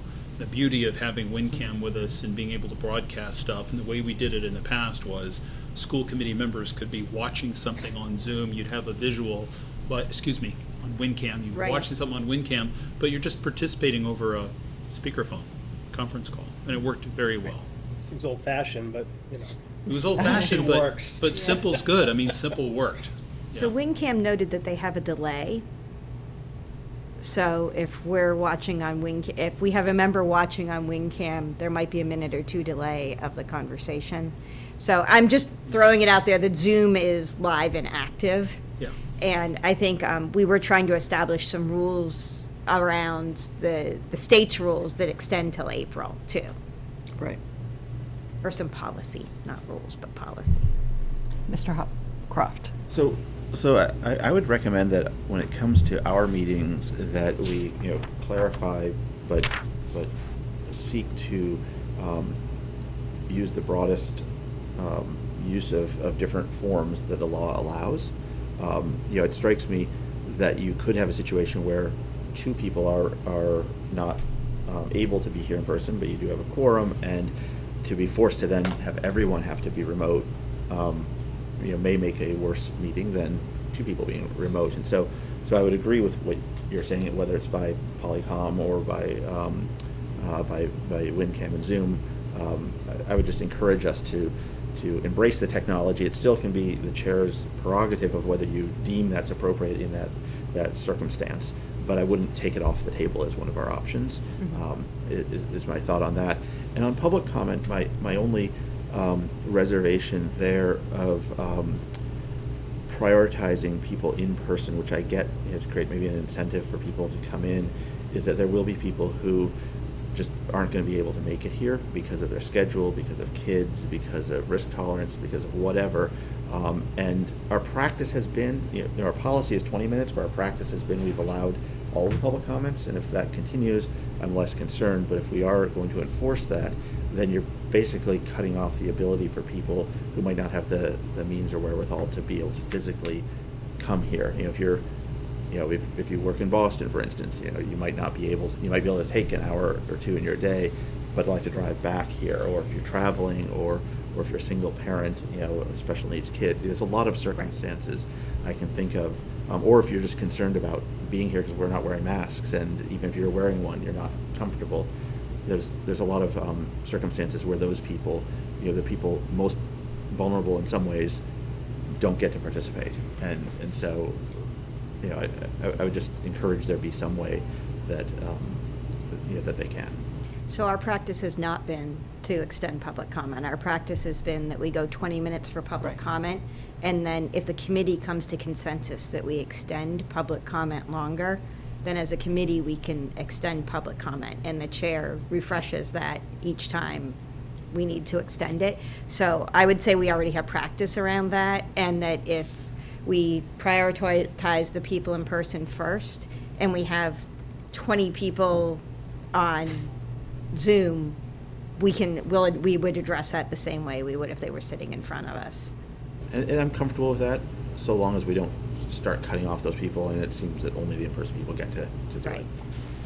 And so we can see how it goes, but. Right, and I think it is good to prioritize people. This is a participatory government, and I think as much as we can safely meet in person ourselves, it's good to encourage people to come in person and interact with us too. So, and it's hard, it would be hard to look at people from me sitting in front of me and take people remotely first. So I think that's, it's nicer to prioritize the people in the room with you first. Yeah, I mean, it is a nicety and it's more comfortable, but I can see situations where it excludes people from the process. I will say, and I think I've mentioned perhaps to the superintendent, I would love to have a mechanism for knowing what people's public comment is about. So if there's a lot on something, we could have a special hearing or something to address that, to help manage the meetings, because I do think, if we spend too much time on public comment, then we're not giving as much time to the work that people are making a comment about. And so I do think managing that would be good too, but I know there are people who would be left out if we can't. Right, no, and I think that's why it's important we maintain it as long as we can. Yeah. Unfortunately, right now, it's only till next April. Right. Put that on the list of grievances with. Right. It's not even the first one. It's Not even the first one. It's not even near the top. No, to your point, I think. That's till like December, right? So they probably won't talk about that till like mid-December, so. Right, exactly. We might have a little gap like we did with that. Exactly. So any more on remote meetings, because we do have Yes. Title Title IX. IX, which we have to get through, Okay. and our executive session. Okay, so Title IX I will turn this one over to Dr. Hackett. Thank you, Madam Chair. So Title IX, you have it as part of your packet. The regulations at the federal level changed, and there was a requirement for school systems to update their policies accordingly last year. Not surprisingly, I'm sure that there are many other school systems who didn't quite get to this as the start of school, the way it went. This is truly a boilerplate policy. It is part of your organization, MASC, but it's also been reviewed by our law firm. So we would be just asking if there are any questions. The major changes are in the actual definition and also in the investigatory process. So I don't know if you have any questions that I may or may not be able to answer. And adding the Title IX coordinator. Yes, that's always been in the policy, though. Okay. And you're looking at it right there. Yes. Got a badge. Like a duck. Did MASS have a position on this? Sometimes they collaborate with MASC. Do you have any input from Tom Scott? No. No, I think because it is just in line with the federal legislation or the regulations. I think this will change. I think we'll probably be back to you again at some point with a new administration. But my understanding is that changing these regulations takes quite a bit of time. These regulations are from the previous administration. And this is only our first read, so. Yeah. So, And this would supersede whatever we vote on, and however we adjust our policy manual will supersede anything in the district as far as student handbooks or So- other manuals. Part of what we have now is, like many school systems do, is a combined policy. So sexual harassment's in our overall harassment policy, and then you actually have some unique policies that are specialized to a population around harassment. The next step of this would be to come back to you from the policy subcommittee to come up with a harassment policy that puts everything in one place, which is, I think, just administratively in terms of trying to implement policy, it's always better to have one place to look. To the chair's point, I think it would be, one of the votes we'd like to have you take on upon approval is to just make it clear that this policy supersedes anything else that people might find somewhere else. So if it's inconsistent, this is the policy that drives what we do. So that's why this is good for a first reading, because I'd like Correct. to take some time and really dig Yeah. and read those other policies and dig through the manual elsewhere, just to be sure we're cleaning it all up at once. We can get those to you, too. Yeah. The ones that we've identified. Yeah. Yes. And if you take the vote to just make sure it's clear that those other, if there's a conflict, this policy is what we go to, then we will get the other ones cleaned up. It gives us a little bit of time to do that. So I think the idea, Chris, is that we could vote this one and then take some time to make sure the rest of them are cleaned up rather than doing it all at once. Council has said that we could just vote to have this supersede any other policies that are in our manual. So At our next meeting, you mean? at our next Right. At our meeting, we next could meeting. vote on this specific one, and then policy subcommittee will work to make sure with council that the rest of it's cleaned up. And there is language everywhere, so every It could take single some time, and we section don't want to has- wait on this one for that. Okay, Does that make sense? yes. I will I'll actually send you a Word version of the policy manual so that you can search it. I have not been able to figure out how to search the PDF file that is our policy book. Control F. Is it Control F? Yeah. Tom? Where was that? I see. I didn't recall in here, but so I'm generally supportive and agree with the diligence but approving something and moving forward. But having language at the top somewhere that makes it very clear that this policy supersedes all other policies would be Okay. helpful later for when someone complains and we say, but if you look at the minutes from the meeting that we had on this date, but just make it like the Right. first sentence in it if you can. Okay. Thanks. So So next can steps. I want to Yes. make one, I have a question that I would love for you to go back with Liz on, because under determinations, there's a paragraph that deals with consequences, and it is clearly focused only on employees. And the opening paragraph of this is clear, it applies to employees, students, and school committee members.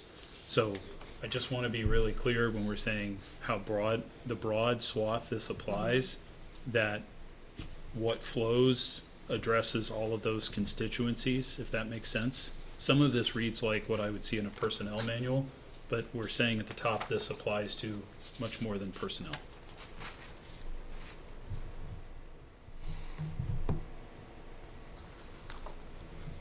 Okay, so we will take that back, and the idea will be for the next meeting, August 10th, we will come back and vote this, because I think Dr. Hackett was saying that we need to have this in place before the start of the school year, and he would also like to do some training with the principals and staff on Title IX updates. They're gonna love it. I'm sure you'll make it very So exciting. like the other, if you have any questions, get them to Karen or I on policy, and we'll make sure we. Do we need to, can we table holiday policy until the next meeting? Do we need to take any sort of consensus saying we're okay with moving that to the next meeting? I mean- Yeah. Okay. I'm supportive of the policy Okay. and of moving to the next meeting. Okay. So we will take that up next time. And with that, it's now 1:11. So we can move quickly into the action items. With the Unit E contract, Do we have to go up the line? Are we up? Oh. pardon me? We're still, Oh, we're moving offline though, right? not yet. Not yet. We have to do the Yes. approval. Okay. Unit E contract, Ms. Kirby had sent us an update on the two items that had been updated for the Unit E contracts. So I don't know if it was right before the meeting, so I'm not sure if you had had a chance to review it. I did not. So then we should probably table the Unit E vote until the next meeting as well.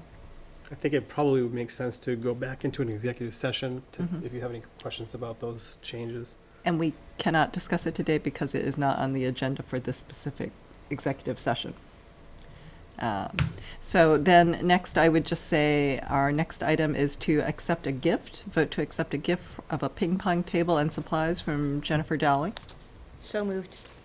Second. Aye.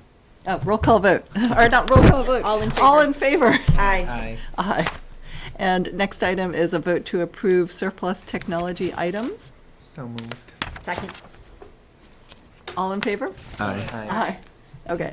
And chair report, I really don't have much to say. I hope everybody is enjoying the summer.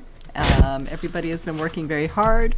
We will keep it very short today because we are running short on time. Have a great rest of July. And stay safe, and please get vaccinated if you haven't already. Dr. Hackett? Oh my God, I was half paying attention just for a second. Thank you. So I just, the only updates I would give is just we are still really focused on trying to get the several positions, key positions hired. I would turn over to Ms. Carey to talk about, we do have a couple of announcements that we want to make on a couple of those positions. Yes, we're very excited to announce that Brian's going to have an admin assistant. That's how you. Her background is in higher ed. She's presently the assistant director at Emerson, and she's looking forward to beginning her time in our community on August 23rd. And I know Dr. Hackett is just as delighted. And then we have Jeff McGann, who will be starting as our transportation facility usage coordinator, and he'll begin on August 9th.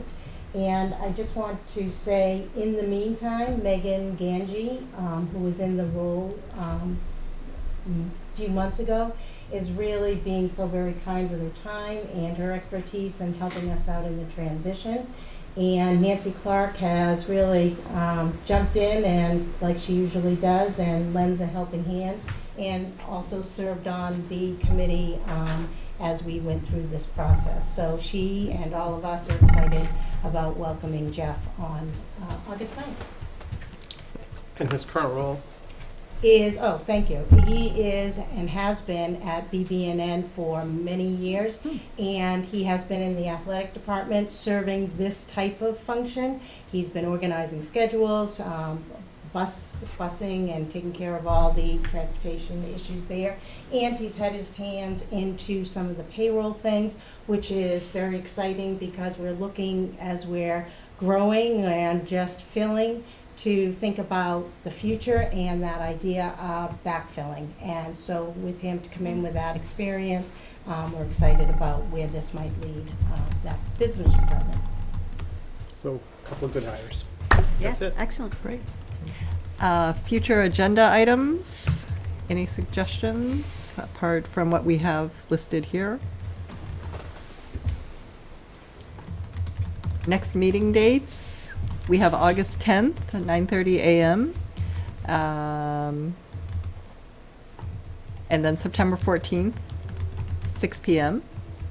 What does around 12:05 after that mean? Was that just an error? That was supposed to be our estimated time of when we would thank you. hit I thought it. it was a meeting. No. No, and, okay. No. I didn't know if there was another was the meeting time in we were there I supposed was to do. missing. No. Adjourn to executive session? There may be, Victoria said to me, she was like, oh, your September meeting's at 9 a.m.? And I said, I don't think so. So you may just check and see if it's posted somewhere on the website or something.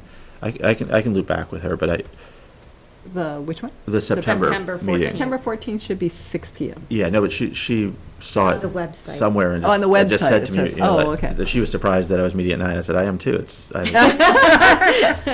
it's supposed to be 6 p.m. there. So just, Okay. if you don't find it somewhere, I can We'll ask take a her. look. Yeah. Okay. With that, we will adjourn to executive session. Committee will adjourn to executive session for the purpose of discussing strategy related to bargaining non-union contracts, since to do so in open session would be detrimental to the negotiation. So we need a motion. So moved. Second. Roll call vote. Aye. Aye. Aye. Aye. And we will be back following the executive session to complete any remaining agenda items, and then adjourn. So, the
from our executive session, and we need to consider the appointment of an interim director of finance.